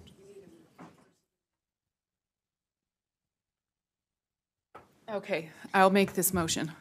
Okay, it's your underlying motion. Keep line 143 and 144 and strike law enforcement agencies and organizations and replace with juvenile justice and youth services on lines 143, making it so that there's no change on 127. Okay, is there a second for that? Second. Second, discussion of the motion. Member Earl? No, I think I spoke to it before we had the Yeah. motion up there. Okay. So it's Any- just that least intrusive, maximizing it. Other discussion? I got you. Other discussion to that motion? I got lights, but I'm not sure who's actually on. Okay, Member Norton. Yeah, I would like to propose a substitute. And just strike out "and law enforcement agencies." So it would read, "may enlist the assistance of community agencies and organizations for early intervention services."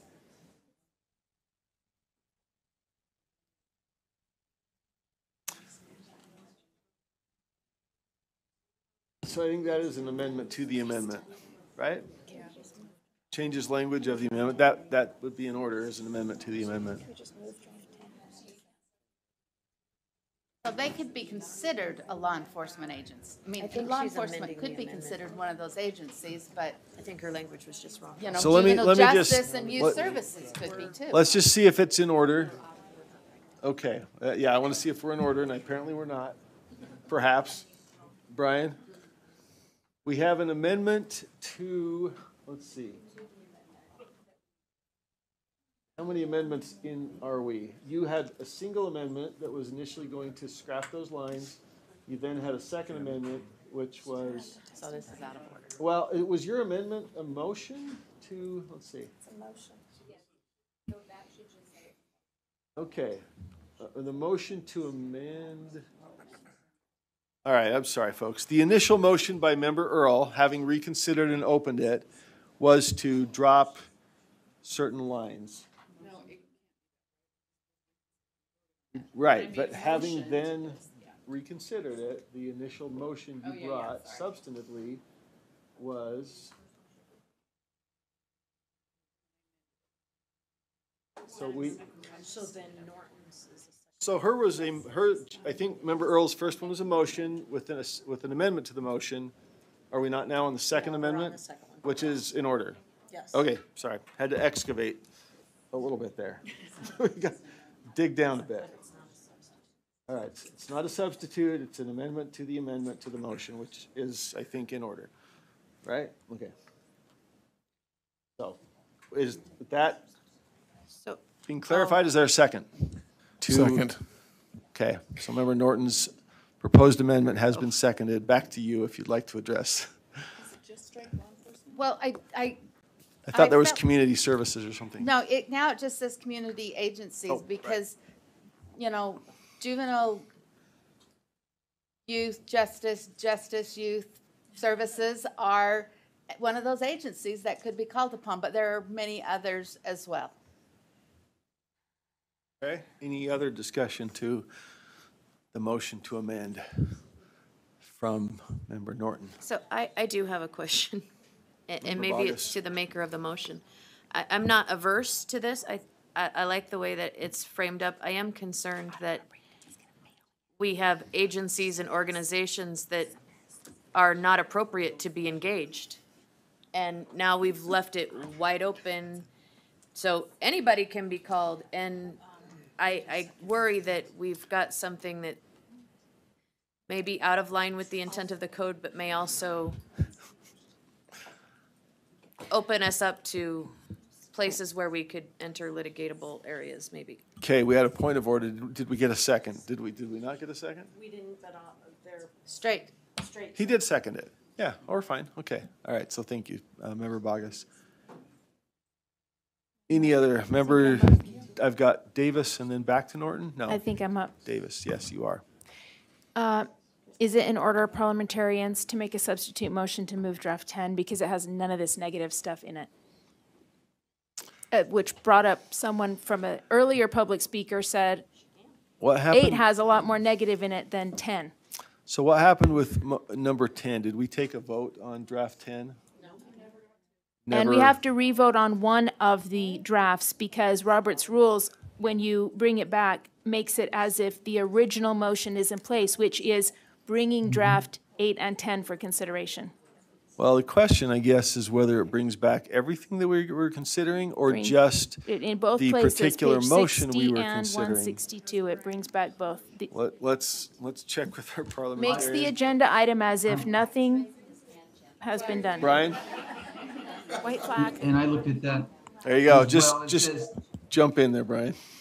All right, it says, it brings it back to the exact position it occupied the moment before it was voted on originally. So I wouldn't say it goes, so now that we've, originally, so that would be right before the motion that kind of ended this item, and then we moved on to the next item. So I don't think we go all the way back to draft 8 versus draft 9. I think we go back to right before the motion passed. If that makes sense. And I think the substitute motion would be in order as long as it's not a third amendment. If it's just a secondary amendment, then that would be in order. So the motion to substitute is to switch over to draft 10 rather than draft 8. That's the parliamentary question. Having gone back to the point of consideration of draft 8 where we were before the vote, is it appropriate to sub in consideration of draft 10 when it wasn't part of the motion for reconsideration, but is that the effect of the motion for reconsideration? Does that make sense? I think it would be, I think it would be in order because we're at a motion to amend, so the substitution would be a secondary amendment. So I don't think we're violating that. And I looked through Robert's rules and there doesn't seem to be a limitation to the scope of what can be amended. So I would say, yes, it is proper. Okay, so as a general matter, a motion to substitute in version 10 over version 8 would be appropriate. Is it in order within the context of where we currently sit? Do we have 2 levels of amendment on the table? I think we have, let's see. I'd have to ask Sybil on that. So we may have to rule on the motion to amend before we consider a substitute? Is that what I'm hearing? Okay. All right, so it's generally okay, just not right this second. All right, so what we have on the table then, Member Norton's motion to amend to strike and law enforcement on line 143. Any final discussion to that motion to amend? If not, all in favor, please raise your hands.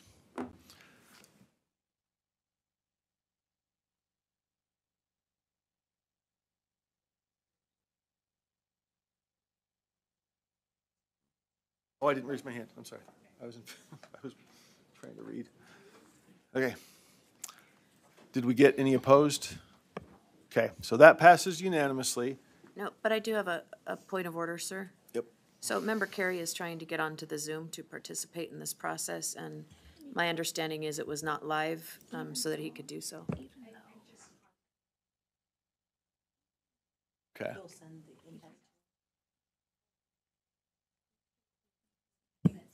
He just said that's all he said was that they need to launch the Zoom.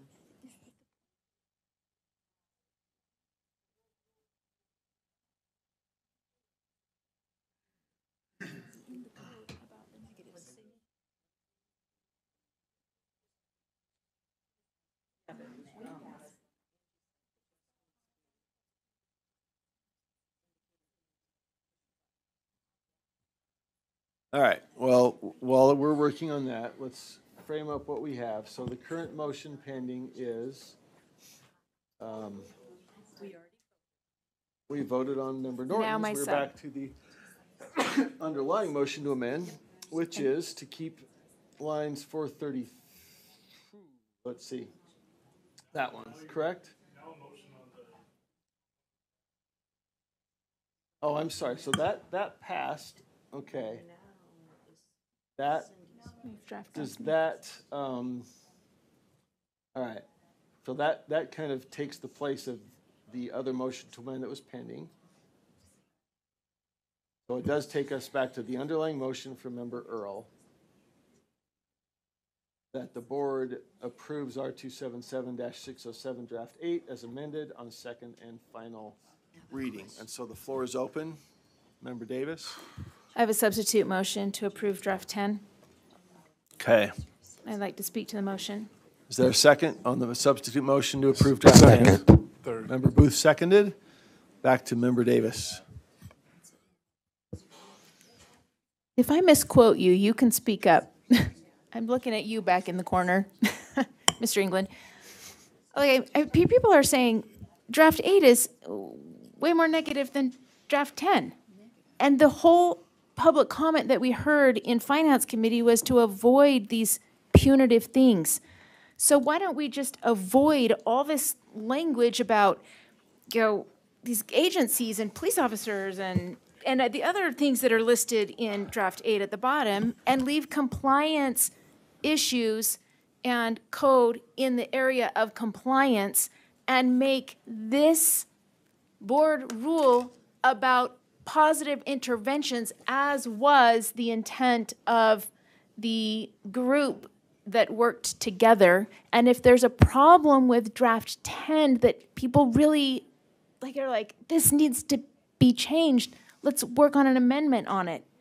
But at least draft 10 gives a definition of chronic absenteeism that's in the code, which is just look, when a kid's absent about 10% of the time, maybe pay attention, find out, are they sick? Do they need a home and hospital Point of teacher? information, You know? chronic Hold on, let's let her absenteeism isn't in finish. the code. Sorry, just let her finish. It is and then in I the can code. It's go to not you. defined in code. No, exactly. Member Bogus, because let me, we were supposed hold on, folks.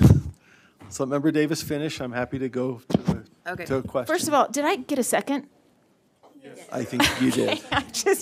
I'm like, no, you read my mic. Don't. Maybe we're both not talking too fast. All right. Okay, so Representative Johnson, who you talked to this morning, when I was speaking with our staff in the hall, we took a bunch of stuff out of the code during legislative session because we said we would do it. We would flesh it out, which we've not fleshed really anything out. Like, what even does chronic absenteeism mean if LEAs are supposed to be addressing it? Historically, it's used as 10%. If we want something different, then fine, let's change it. But I think it's okay with, hey, once a person's at 10%, then the other part we added in the definition in the Finance Committee is it lets people know, oh, let's find out. Is the child sick? Do they need a home hospital teacher? Are they truant? Are they excused? What's happening? Do they need a tutor? I'm like, what's going on? And plus, there's a piece about special ed in 10 that allows for some variance with special education, and it also provides the language, like the intervention language, in a positive way with the way it was amended earlier. I think that amended passed to make interventions a definition of positive based on feedback from, again, the gentleman in the corner. So if we want to go the positive intervention road, if there's something that's too cumbersome from an LEA, is the only thing I can see in this is that they have to review their attendance policy regularly. Is that the piece that everyone hates? Like, take it out if that's the problem, but why are we moving on this one that has all the negative stuff in it if the point is not to do all that punitive stuff in this particular rule? Member Bogus, did you have a question for? Well, I would just have a comment. I don't see comment? anything in draft 8 that's negative at all. It simply says, make a policy, follow the law. And it's all the stuff in draft 10 that is cumbersome on LEAs. You've got to do this, you got to do this, you got to do this. And it's heavy-handed, it's very prescriptive. And so I feel like we're being gaslit here because there's not negative in this. It just says, follow the law. These are the codes. The language is in the code. And it's very clear. It's very open. It allows LEAs to go and do the work that they're already doing without the heavy hand of the USBE. And and so I would speak against the motion. And then I would offer the same to the people who are championing draft 10. If something's wrong with draft 8, move an amendment. And we can vote on it, but I feel like we're getting caught in semantics. Okay, I have a quick question, and maybe it's for Member Davis. The negativity or the negative elements or the potentially punitive elements of draft 8, are they in places other than lines 143 and 144 that were being proposed to be removed? I understood the motion for reconsideration to be an attempt to remove that potentially heavy-handed element. And I'm not clear whether there are others, and maybe staff would know this too, but I think there's a lot of interest in removing punitive action. I'm trying to identify it in either. Well, I can ask other, Member Lear? Let me just speak a little bit about that. First of all, I think it's important to note that I worked in developing draft 10 with staff, specifically the attendance people. And their desire was to put in some positive language that moved both LEAs and parents in the direction of helping kids. And we took out extra definitions that over time had been left out. So there was, in terms of the reference to heavy-handedness, I think that a lot of the weight of the earlier drafts came off. Yes, there's still directives in there about helping LEAs to help children, help students, and help their parents understand the importance of attendance, which the staff understood and I understood was the purpose of HB 400. So are there some directives to LEAs? Yes. Are there multiple ways those can be satisfied? Also, yes. And I think that in my case, I was listening to those people. I was so impressed. I mean, I've talked to Tanya for a long time, but I didn't realize Aspen's experience at all levels of schools and positions. And their strong message is we've got to do something that is helping LEAs to address this attendance issue. And personally, I thought they were very willing to take out some of the things that they would have liked to keep in and move it in a positive direction. And we did take out and changed even in deference to Mr. England's comment. He had one more amendment that he had suggested, but it became a positive note. And when I think, even I came to understand chronic absenteeism is not a negative term. It is a metric. It is an ability for a school to see how big their absentee problem is. So I don't want this to be personal.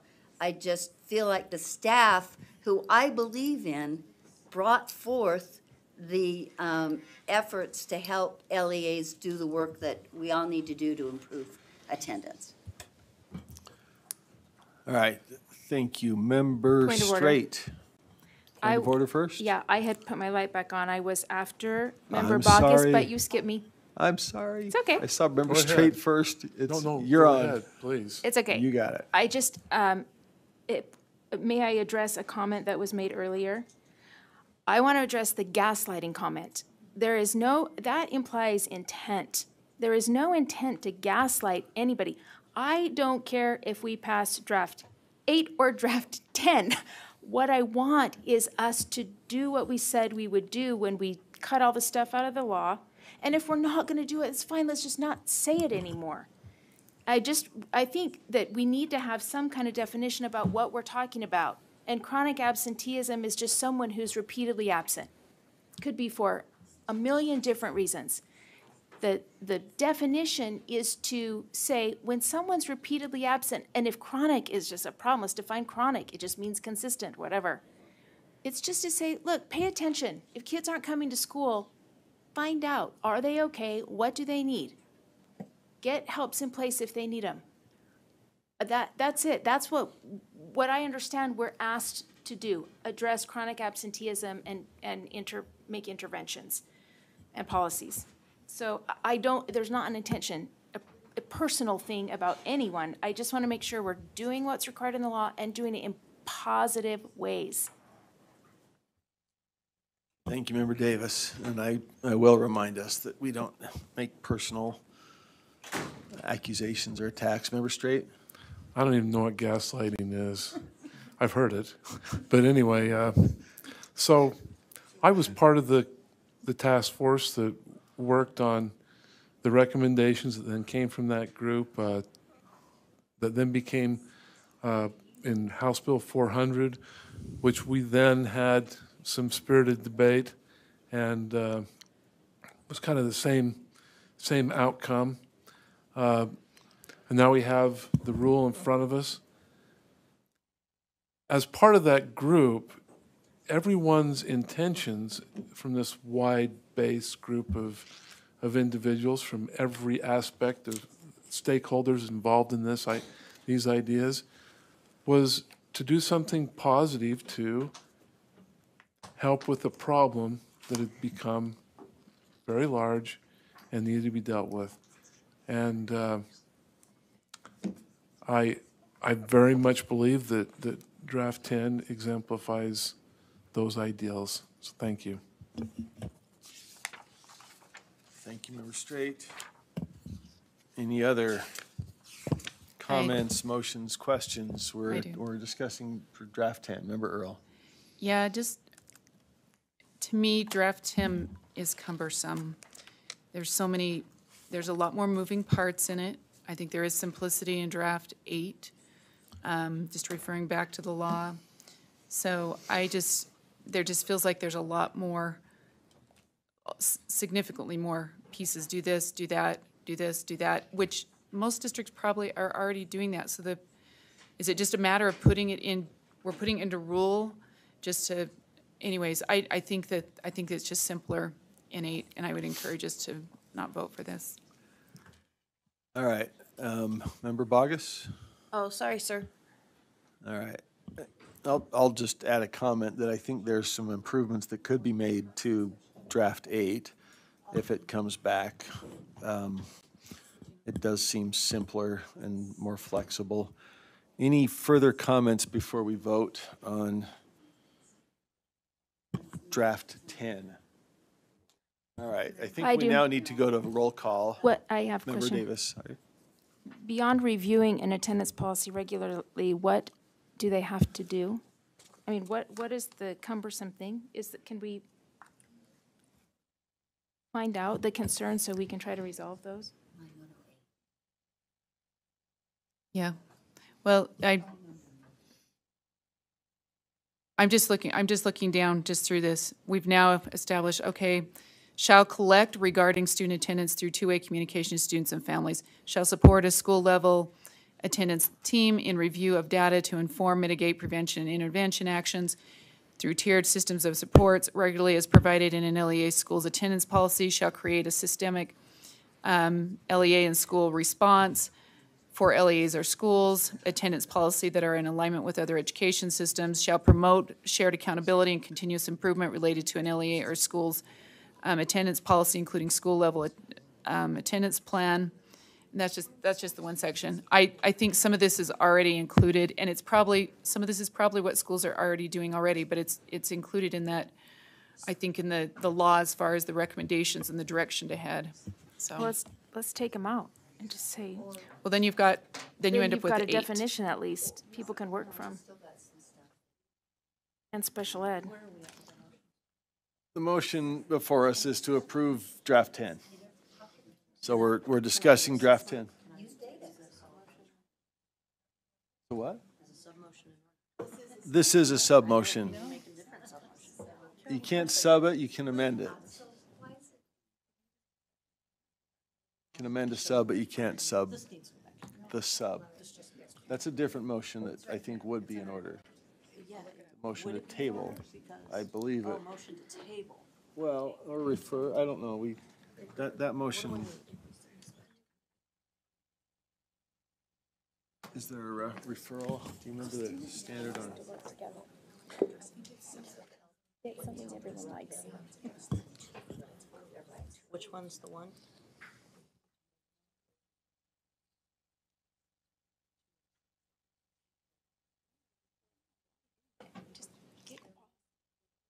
That in the big 14?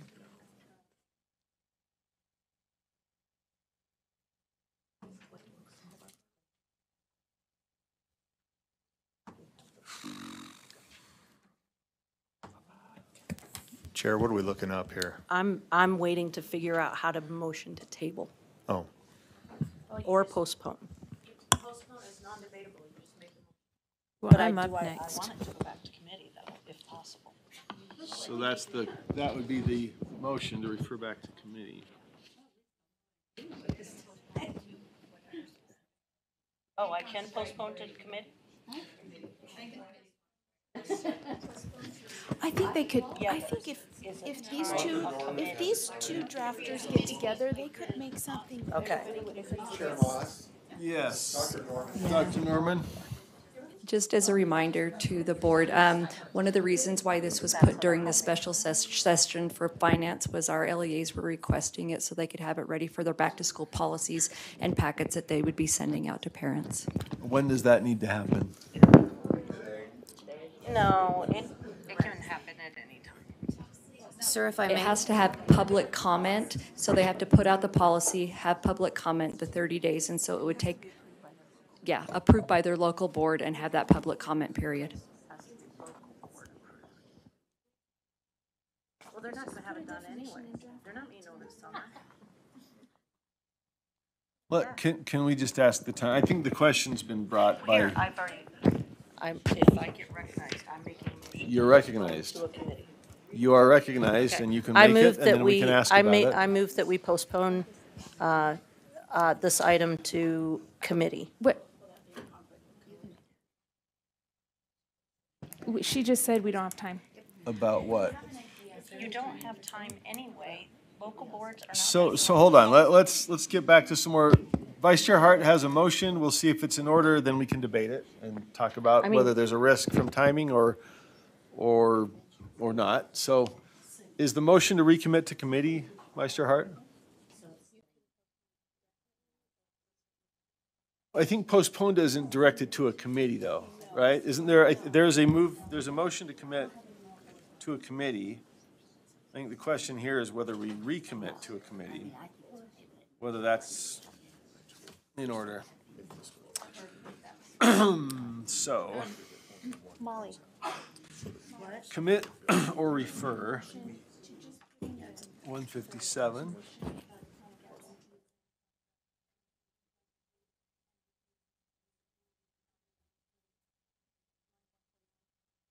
That really fix it.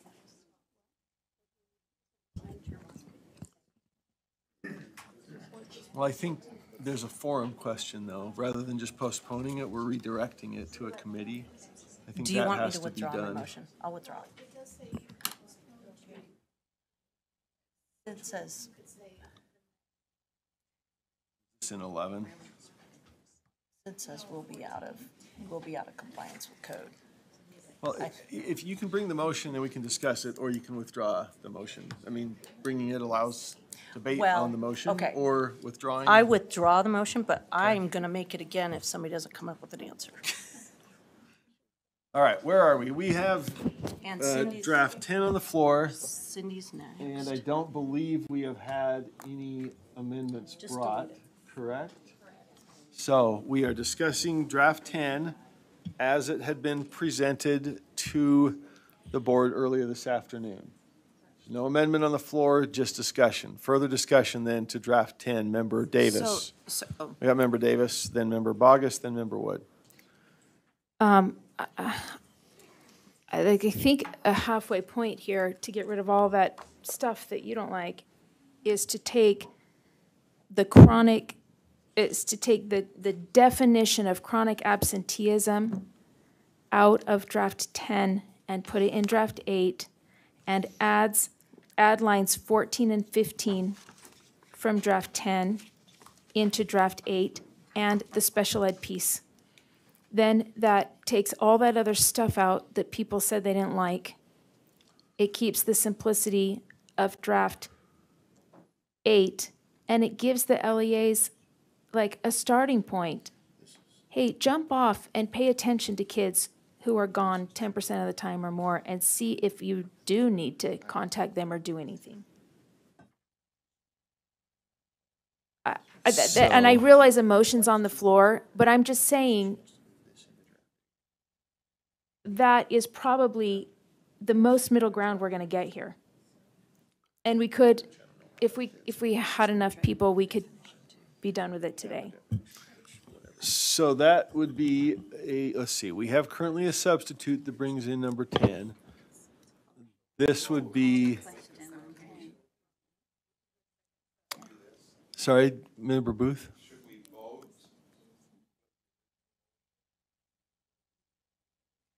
Can I withdraw the motion? That's an option. I think there's been a proposal I'll make a as second sub. So, Does that work, Sybil? Sorry, can we have a second sub? No. Or Brian, is that? You know what? It's not okay. Overrides Robert's rules.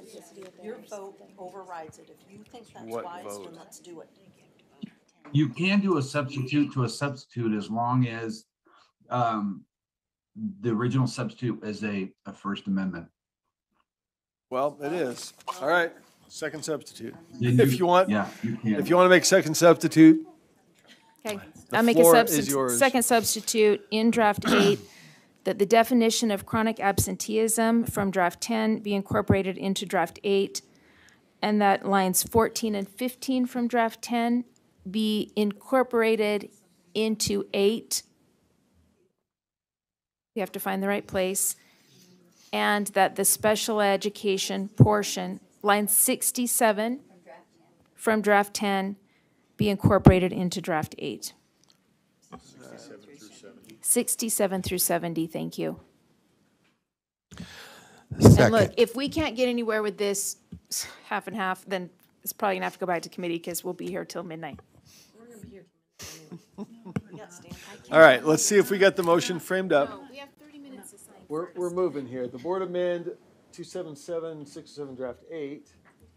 So the definition of chronic absenteeism, we should probably specify the lines you're talking about, where that definition is coming from, and those are 34 to 36, correct? So can we, is that a friendly? I'm just trying to make technical on lines, and add lines 14 and 15 from draft 10 into draft 8, which are, recites section 53G 804, requiring the board to make rules requiring LEAs to enact chronic absenteeism prevention and intervention policies. Excuse me. And also line 67 to 70 from draft 10.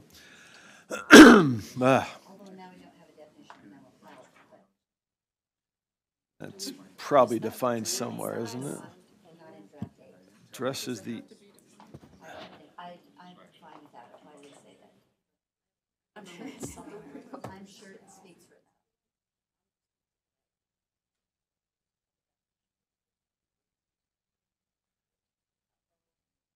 all right, do we have enough time? We got a second, correct? Did we? Second. Thought we had a second. Chair, Okay. I have a motion to amend. Let's see, we're on a second substitute. Can we amend? I'm sorry, folks, that I don't have all this memorized. I feel Yeah, so you can amend a substitute. incompetent, but we're on this. No. Okay. The substitute of a substitute is, you can't amend that. It would be a tertiary amendment. All right.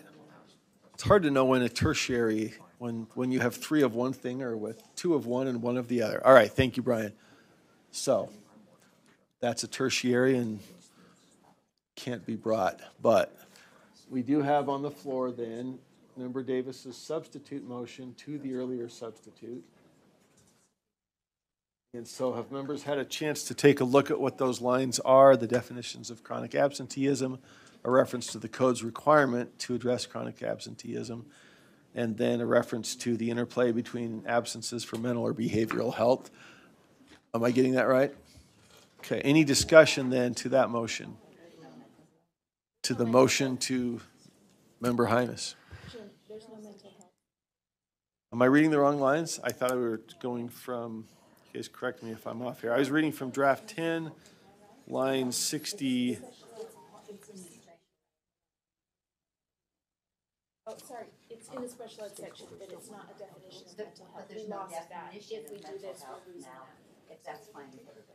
Right, 67 to 70 from draft 10 reference addressing the interplay between absences for mental health or behavioral health and free appropriate public education requirements for students under federal law, including IDEA, right? We're looking at the right lines? Okay.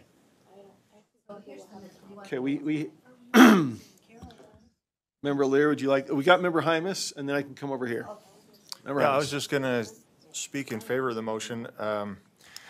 I've been reading through both of these drafts, 10 and 8. I've spoken to both creators, or I don't want to say creators, because they've both worked with many people, and so it's hard to just put it on Carol and Christina's shoulders.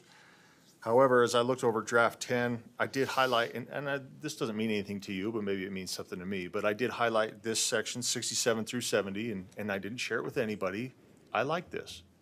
And I wondered if we could incorporate it, and I felt that it was incorporated already, but I did like the verbiage and thought it was a good idea to have LEAs aware that there is a difference, right? That you don't just go after somebody, not that we would, I don't want to spark any concern, right? But that you would look into and say, okay, what's going on? How can we help you? So 67 through 70, I like it. I asked a question about 14 and 15 to Carol. I looked up the wrong law because my question was, I don't see where this was. Carol showed me where it was in the law, so that it doesn't take away from, for sure. I don't know how much it adds to because the law is throughout, but it surely doesn't take away from.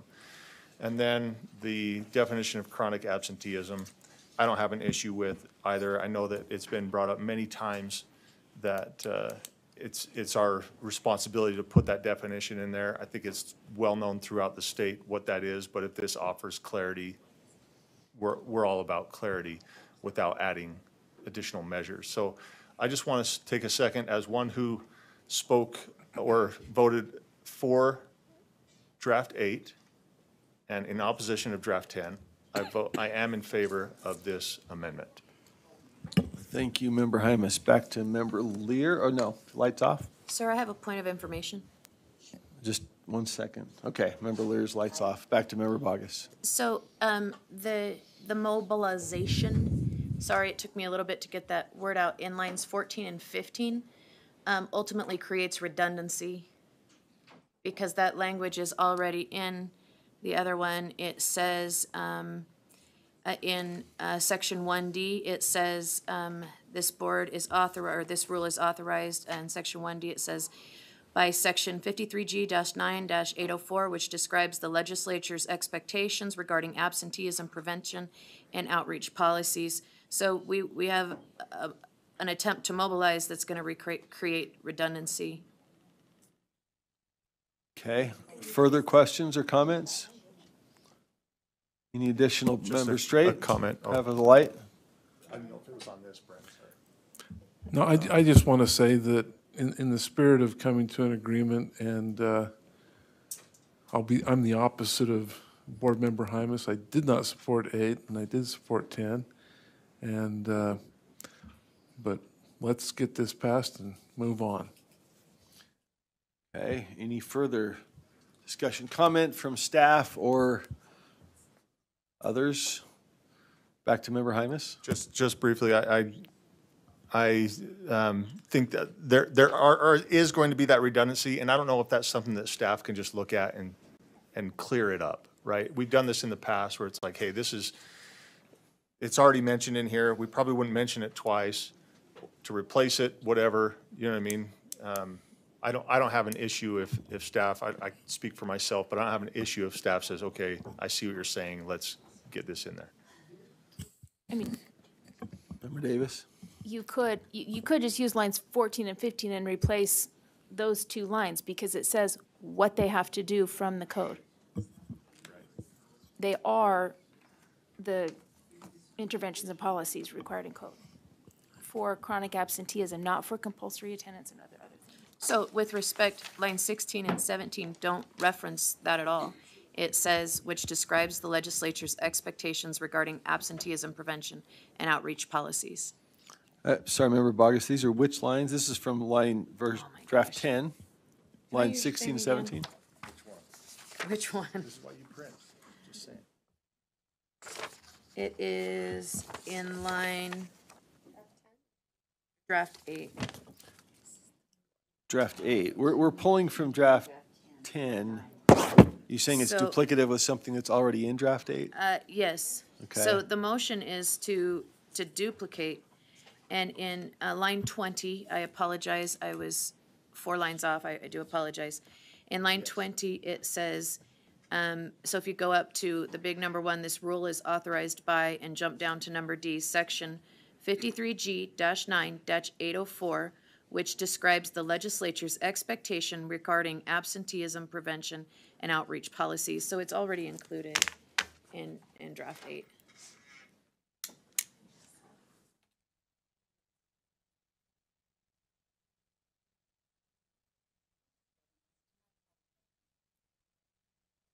Can always bring the motion. Needs a second and 2/3. Can I call the question that vote on Cindy's? That would be the motion. That's in order, requires a second and then a 2/3 vote. Been seconded. So the motion is moving the previous question, meaning to go straight to a vote on Member Davis's proposed amendment, which is framed up on the board. So we do now have to go to roll call because we've got Member Carey with us remotely. I think we do. Member Carey, are you with us? Sure, before we plow through this. Yes. Okay. Yes, I am. All right. Were you able to hear the motion? I was, Chair. Thank you. Okay. All right. So that's the motion is framed up and we'll vote in order. Sorry? I'm sorry. Yes. Right. This is the previous question. I'm sorry. I wanted to ask Member Carey if you could see what we were moving to vote on. But we are not yet voting on the motion, Member Carey. We're voting on whether to vote on the motion. Just want to make sure you knew what that underlying motion was. Okay, so looking for. I do, thank you. Thank you. All right, this requires a 2/3 vote. Member Wood. Yes. Member Straight. Yes. Member Reel. Yes. Member Norton. Yes. Member Lear. Yes. Member Carey. No. Member Hymas. Yes. Vice Chair Hart. Yes. Member Green. Yes. Vice Chair Earl. Yes. Member Davis. Yes. Member Klein. Member Booth. Member Bogus. No. Member Moss is a yes. That passes 13-2. So we now proceed to the underlying motion, which is Member Davis's substitute motion that the board further amend R277-607 draft 8-2. Number 1, add definition of chronic absenteeism on lines 34 to 36 from draft 10. Add lines 14 and 15 from draft 10. And add lines 67 to 60 from draft 10. 67 to 70 from draft 10. I guess I have a point of order. Do we know where those are being directed to be added to draft 8? In the most appropriate position. Yes, as determined by staff. And staff can make technical changes, so. I have one. Okay, does that comport with the second? Who is our second? Second. Okay, that's been seconded, so we are moving on that motion as framed. We'll go from the other direction. I had a comment. We called the question, though. We called the question. That's right, so we can't discuss. Yeah, so we're. All right, Member Bogus. No. Member Booth. Member Klein. Member Davis. Vice Chair Earl. Yes. Member Green. No. Vice Chair Hart. Yes. Member Hymas. Yes. Member Carey. No. Member Lear. Yes. Member Norton. Yes. Member Reel. Yes. Member Straight. Yes. Member Wood. Yes. Member Moss is a yes. That passes by 11-4. And so now we have, let's see, further amend. We go back then to Member Earl's underlying motion, correct? And it's now been amended. And the motion is that the board approves R277-607 Draft 8 as amended on second and final reading. So sorry, I have a motion to amend. Final discussion, Member Bogus. So I would move that we amend the definition of chronic absenteeism to reflect the language that I sent Mr. Rasmussen. Ben, do you have, looks like we do. And, oh, well, after a second, I would speak to the motion. Is there a second? Now that we've got it up on the board, a school determines, et cetera.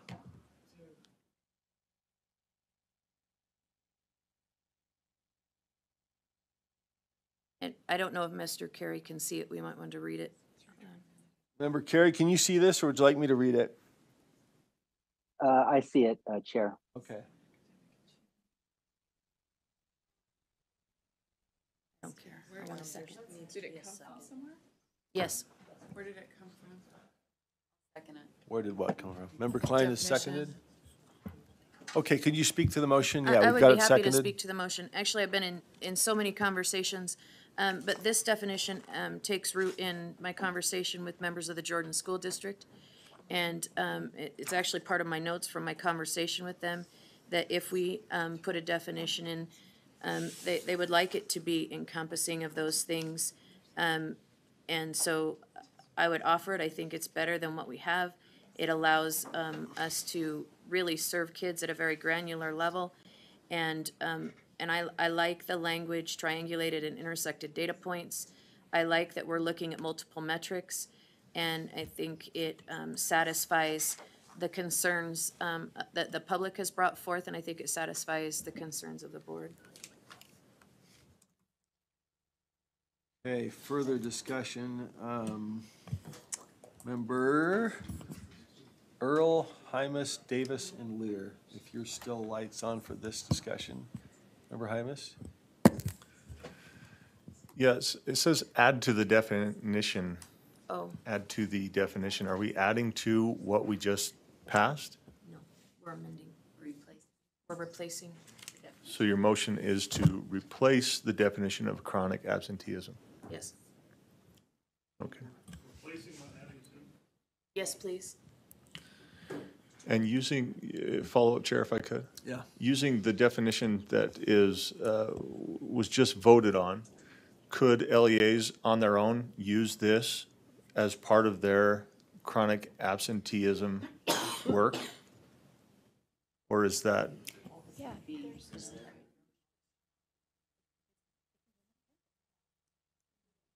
That's what I'm wondering. Sorry, we're getting some side help for my question. It's just hanging in the air. So Cindy, if you're the one who spoke up, can you answer that question for me? The other one is just if a student's absent 10% of the time, that it's a metric to let the LEA know they need to kind of find out what's going on, see if the student's okay or needs a system level of supports. So They from, could do any of these things.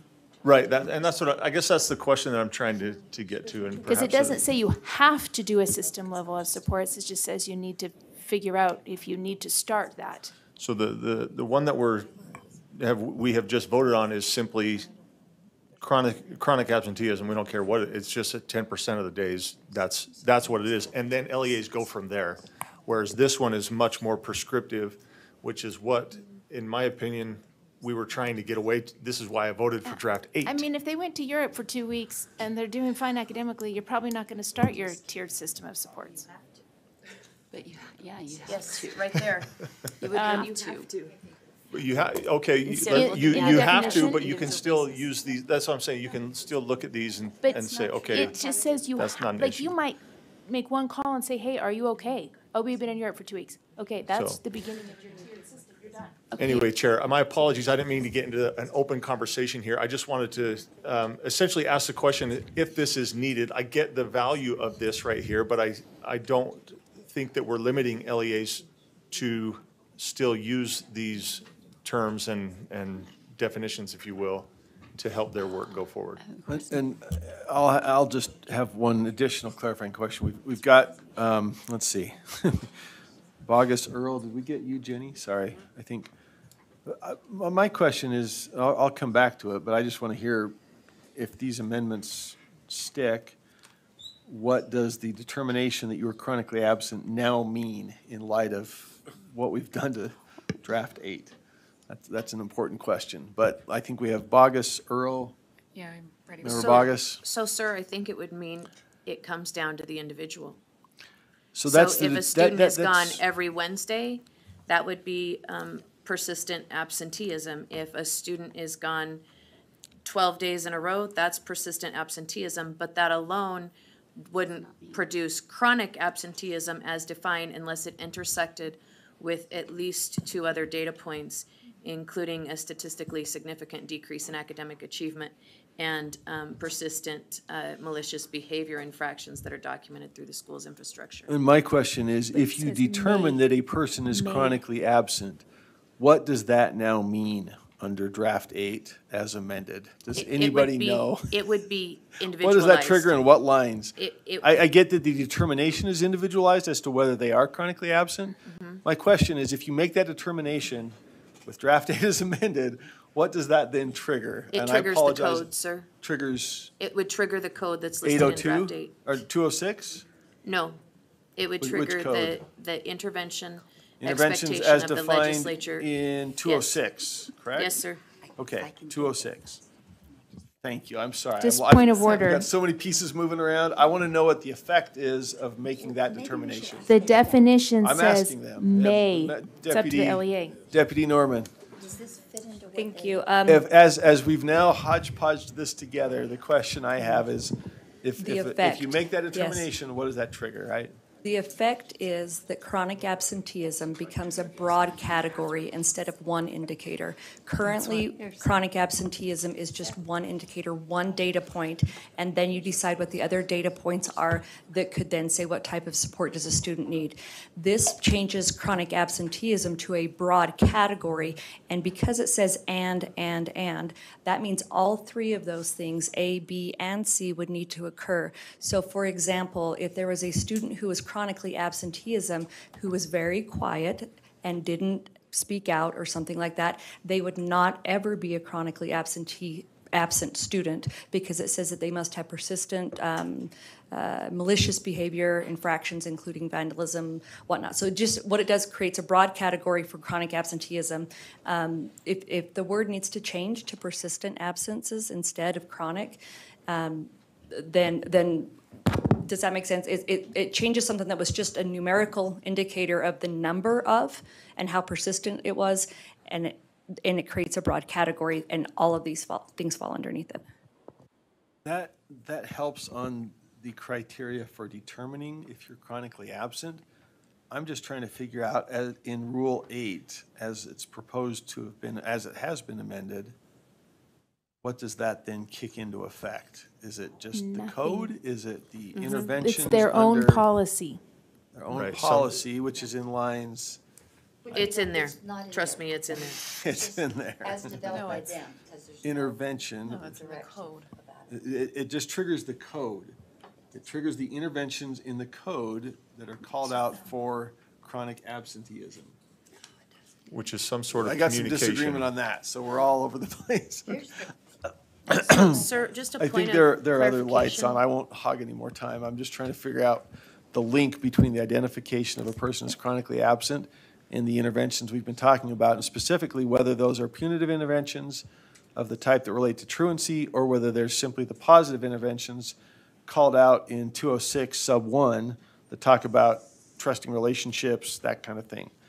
I don't know exactly, if we decide under this language that somebody's chronically absent, what that means for a school's next action. And it's probably because I've lost the script, but I'm looking for clarity if somebody has it on. So, sir, if I could. Member Bogus, I'm yeah. so sorry, and I did send that email to Mr. Rasmussen, and he did put that up there exactly, and very well. But in my notes, it's an and or in between B and C. So we would have to and maybe I'm out of order, and when I say out of order, maybe B is A is B in my head, and I'm sure I sent it to him that way because that reads correctly in my mind, but it would, the attendance would be first, and then it would be that combined with B and or C.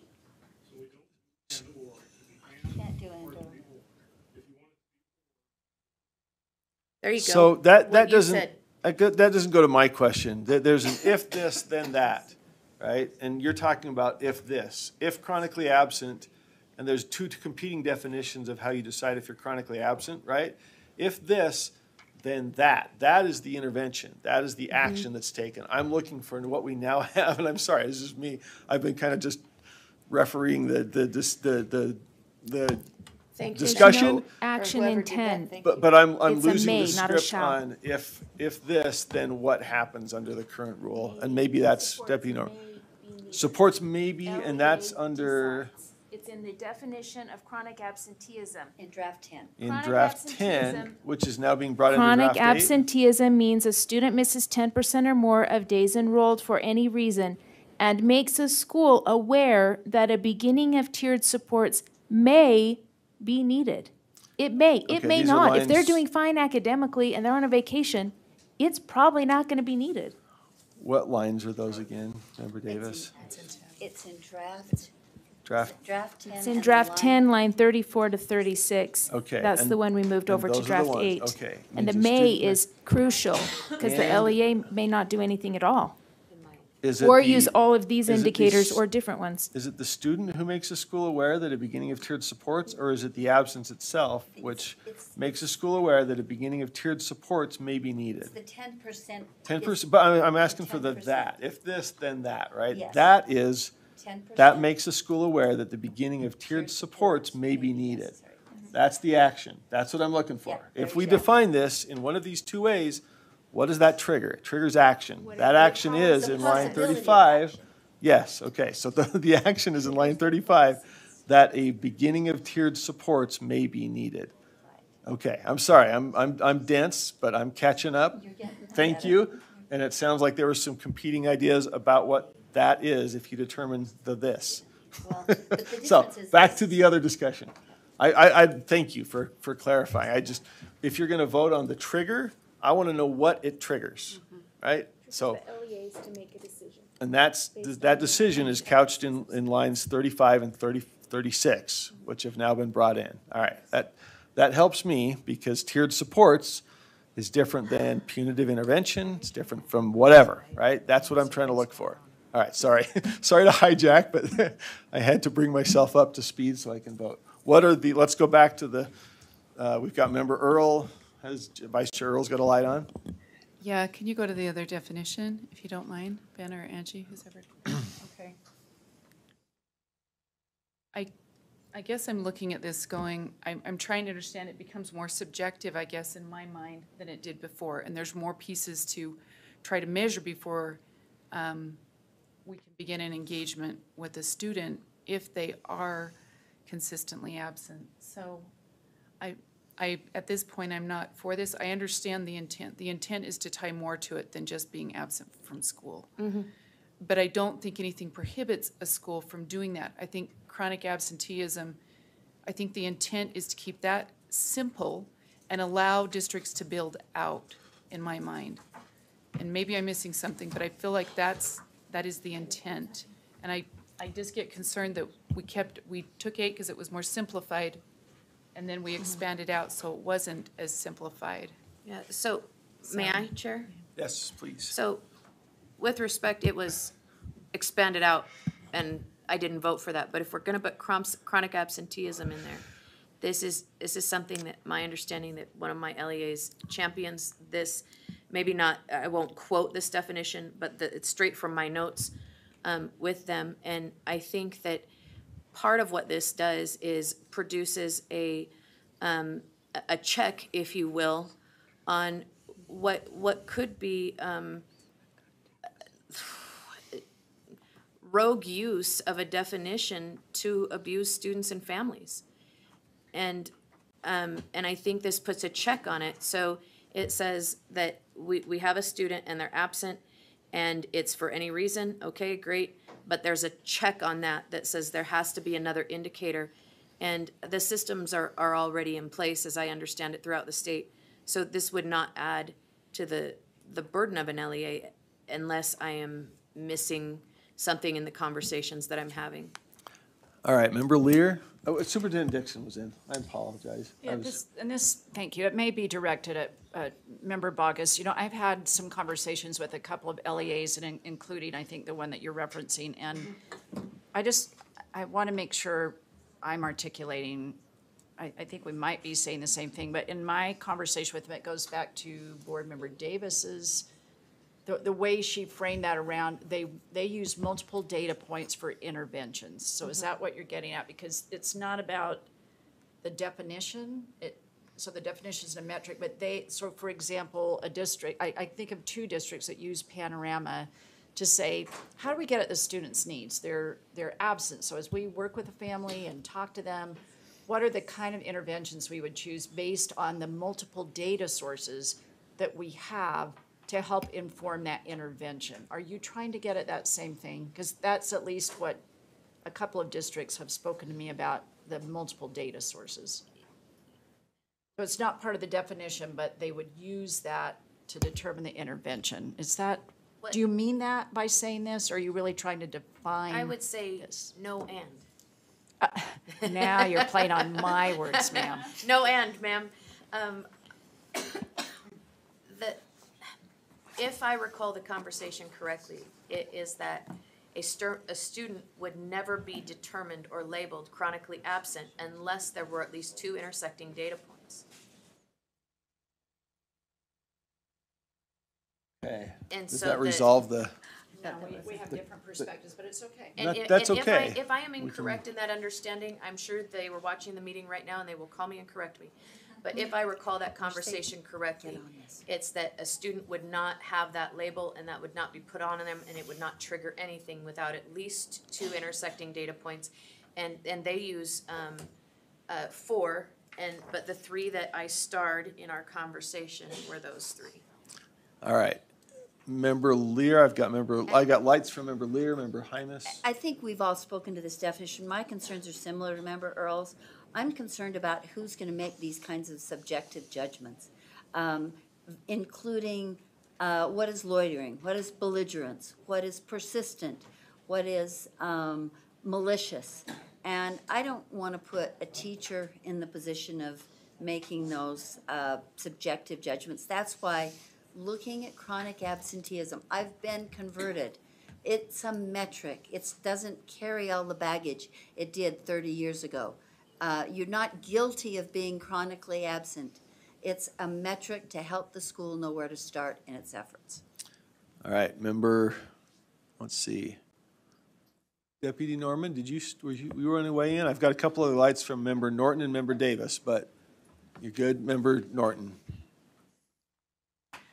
I have not talked to anybody from Jordan, but the Jordan policy on chronic absenteeism says chronic absenteeism defined as missing 10% or more of the academic year for any reason, including excused and unexcused absences, suspension, and time missed due to changing schools.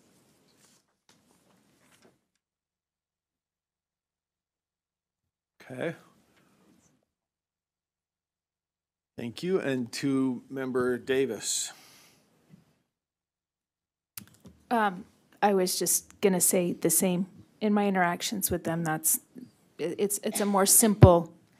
But again, I really like the concept of this, quite frankly. I mean, I wouldn't put all the words in rule because I think it starts to add too much stuff, but I think LEAs should be looking. If there are, like, at academics and all of these things before they start a tiered system of interventions. They should be doing this, and I think they do. Anyway, I wouldn't put it in the rule, but I agree with all of it. Okay, yes, Member Bogus. I think the concern is that there are LEAs or perhaps individual schools that are not looking at individual or not looking at multiple metrics. And if we're going to go this route and put in a definition, I think as a board, we need to be very clear. One of the pieces of language used is that a problem well stated is half solved. And so it's only half solved to say there's a problem and state it well. When we start to address it, we need to put protective barriers in place for our students and our families. And to Member Lear's point, most of this is already defined in the behavior matrices within our schools. So statistically significant is defined in the world at large, and then behavior infractions, vandalism is defined in the matrices, loitering, vaping. We don't have to define those. They're already in the systems, the logging of behavior things. So it's already in place. It just says that if we're going to trigger a cycle of intervention, that we have to have multiple intersecting data points, and that's something the state board expects. Thank you. Any further? Let's see, we've got Member Straight, Member Green. Yes, I And back just to Member want. Lear. Yes. Am I okay to go? Yes. Okay. So I'm just going to read a comment from one of my districts, and I'm not reading their ideas of what to do as far as the rule goes, but they're introductory to those ideas. Philosophically, when we look at attendance/truancy at the core, it's about a meaningful connection with the student and family by a trusted adult. Furthermore, given the climate we are in this, we'll take a multidisciplinary effort by schools and community agencies, including mental health access, to address the underlying issues related to chronic absenteeism. We would be happy to discuss this further on how Davis School District is working to address this issue. Thank you for soliciting our input and for your work on behalf of the students and families in Utah. That's what we're trying to get to. We're writing this to support. This sounds like a good conversation about the things that are happening and occurring, and some of the things that triangulate and intersect with what's happening with students with absenteeism. There are so many good things going around in the state. In fact, I've seen examples and data from schools in regards to this, and there's some great progress being made as well. And I'd like to call the question. Okay. Sorry. Well, the motion's been made to call the question. There are a couple of lights on, but we have to bring that to a vote. And so does it have a second? And seconded, requires a 2/3 vote, has the effect of cutting off debate and moving to a vote on Member Bogus's motion. So we'll start with Member Wood. Yes. Member Straight. Yes. Member Reel. Yes. Member Norton. Yes. Member Lear. Yes. Member Carey. Yes. Member Hymas. Vice Chair Hart. Yes. Member Green. No. Vice Chair Earl. Yes. Member Davis. Yes. Member Klein. Yes. Member Booth. Yes. Member Bogus. Member Moss is a yes. That motion passes by 13-2. So we move directly to the vote on Member Bogus's motion to amend, which is to replace the definition of chronic absenteeism in draft 8 with chronic absenteeism means a metric determined on a case-by-case basis through triangulated and intersected data points, including A, persistent absences resulting in a calculated pattern, B, a statistically significant decrease in academic achievement, or C, persistent malicious behavior infractions, including vandalism, loitering, vaping, assault, and belligerence. Let's see, we started at the bottom last time, right? So, start at the top. Member Bogus. Yes.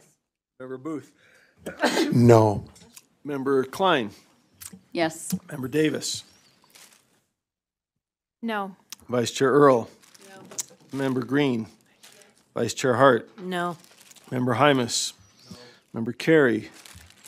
Yes. Member Lear. No. Member Norton. No. Member Reel. No. Member Straight. No. Member Wood. No. Member Moss is a no. That motion to amend fails. And we come back to, let's see, we are on Member Earls. No, let's see. Yeah, that's the final. Member Davis's substitute motion was passed, incorporating the amendments. Member Bogus's motion to amend failed, and so we are now back to Member Earl's motion, which incorporates what was done by Member Davis. And to you, Member Wood. I call the question. Questions called on the underlying motion then, which is Member Earl's motion. Draft 8 is amended on second and final reading. The question is to whether we go directly to a vote on that. So again, we have, do we have a second? Second. Member Lear is seconded. Okay. We are voting to call the question and move directly to a vote on Member Earl's motion, which is that the board approves 277-607 Draft 8 as amended by Member Davis, but not by Member Bogus on second and final reading. We're voting to go to a vote on that. Requires 2/3. It's calling the question. And I think we're back to the bottom on this one. Not that it matters, but Member Wood. Yes. Member Straight. Yes. Member Reel. Member Norton. Yes. Member Lear. Member Carey. Member Carey to call the question on moving to directly to a vote on Member Earl's underlying motion. We've lost Member Carey. Member Hymas? Yes. Vice Chair Hart? Yes. Member Green? No. Vice Chair Earl? Yes. Member Davis? Yes. Member Klein? Yes. Member Booth? Yes. Member Bogus? No. Member Moss is a yes. Do we have Member Carey with us? What's the votes? What are the yay votes on that?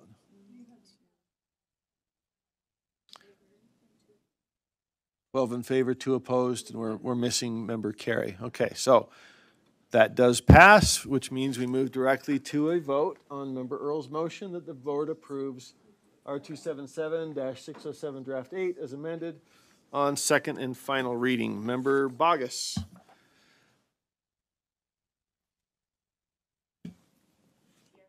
Member Booth. Yes. Member Klein.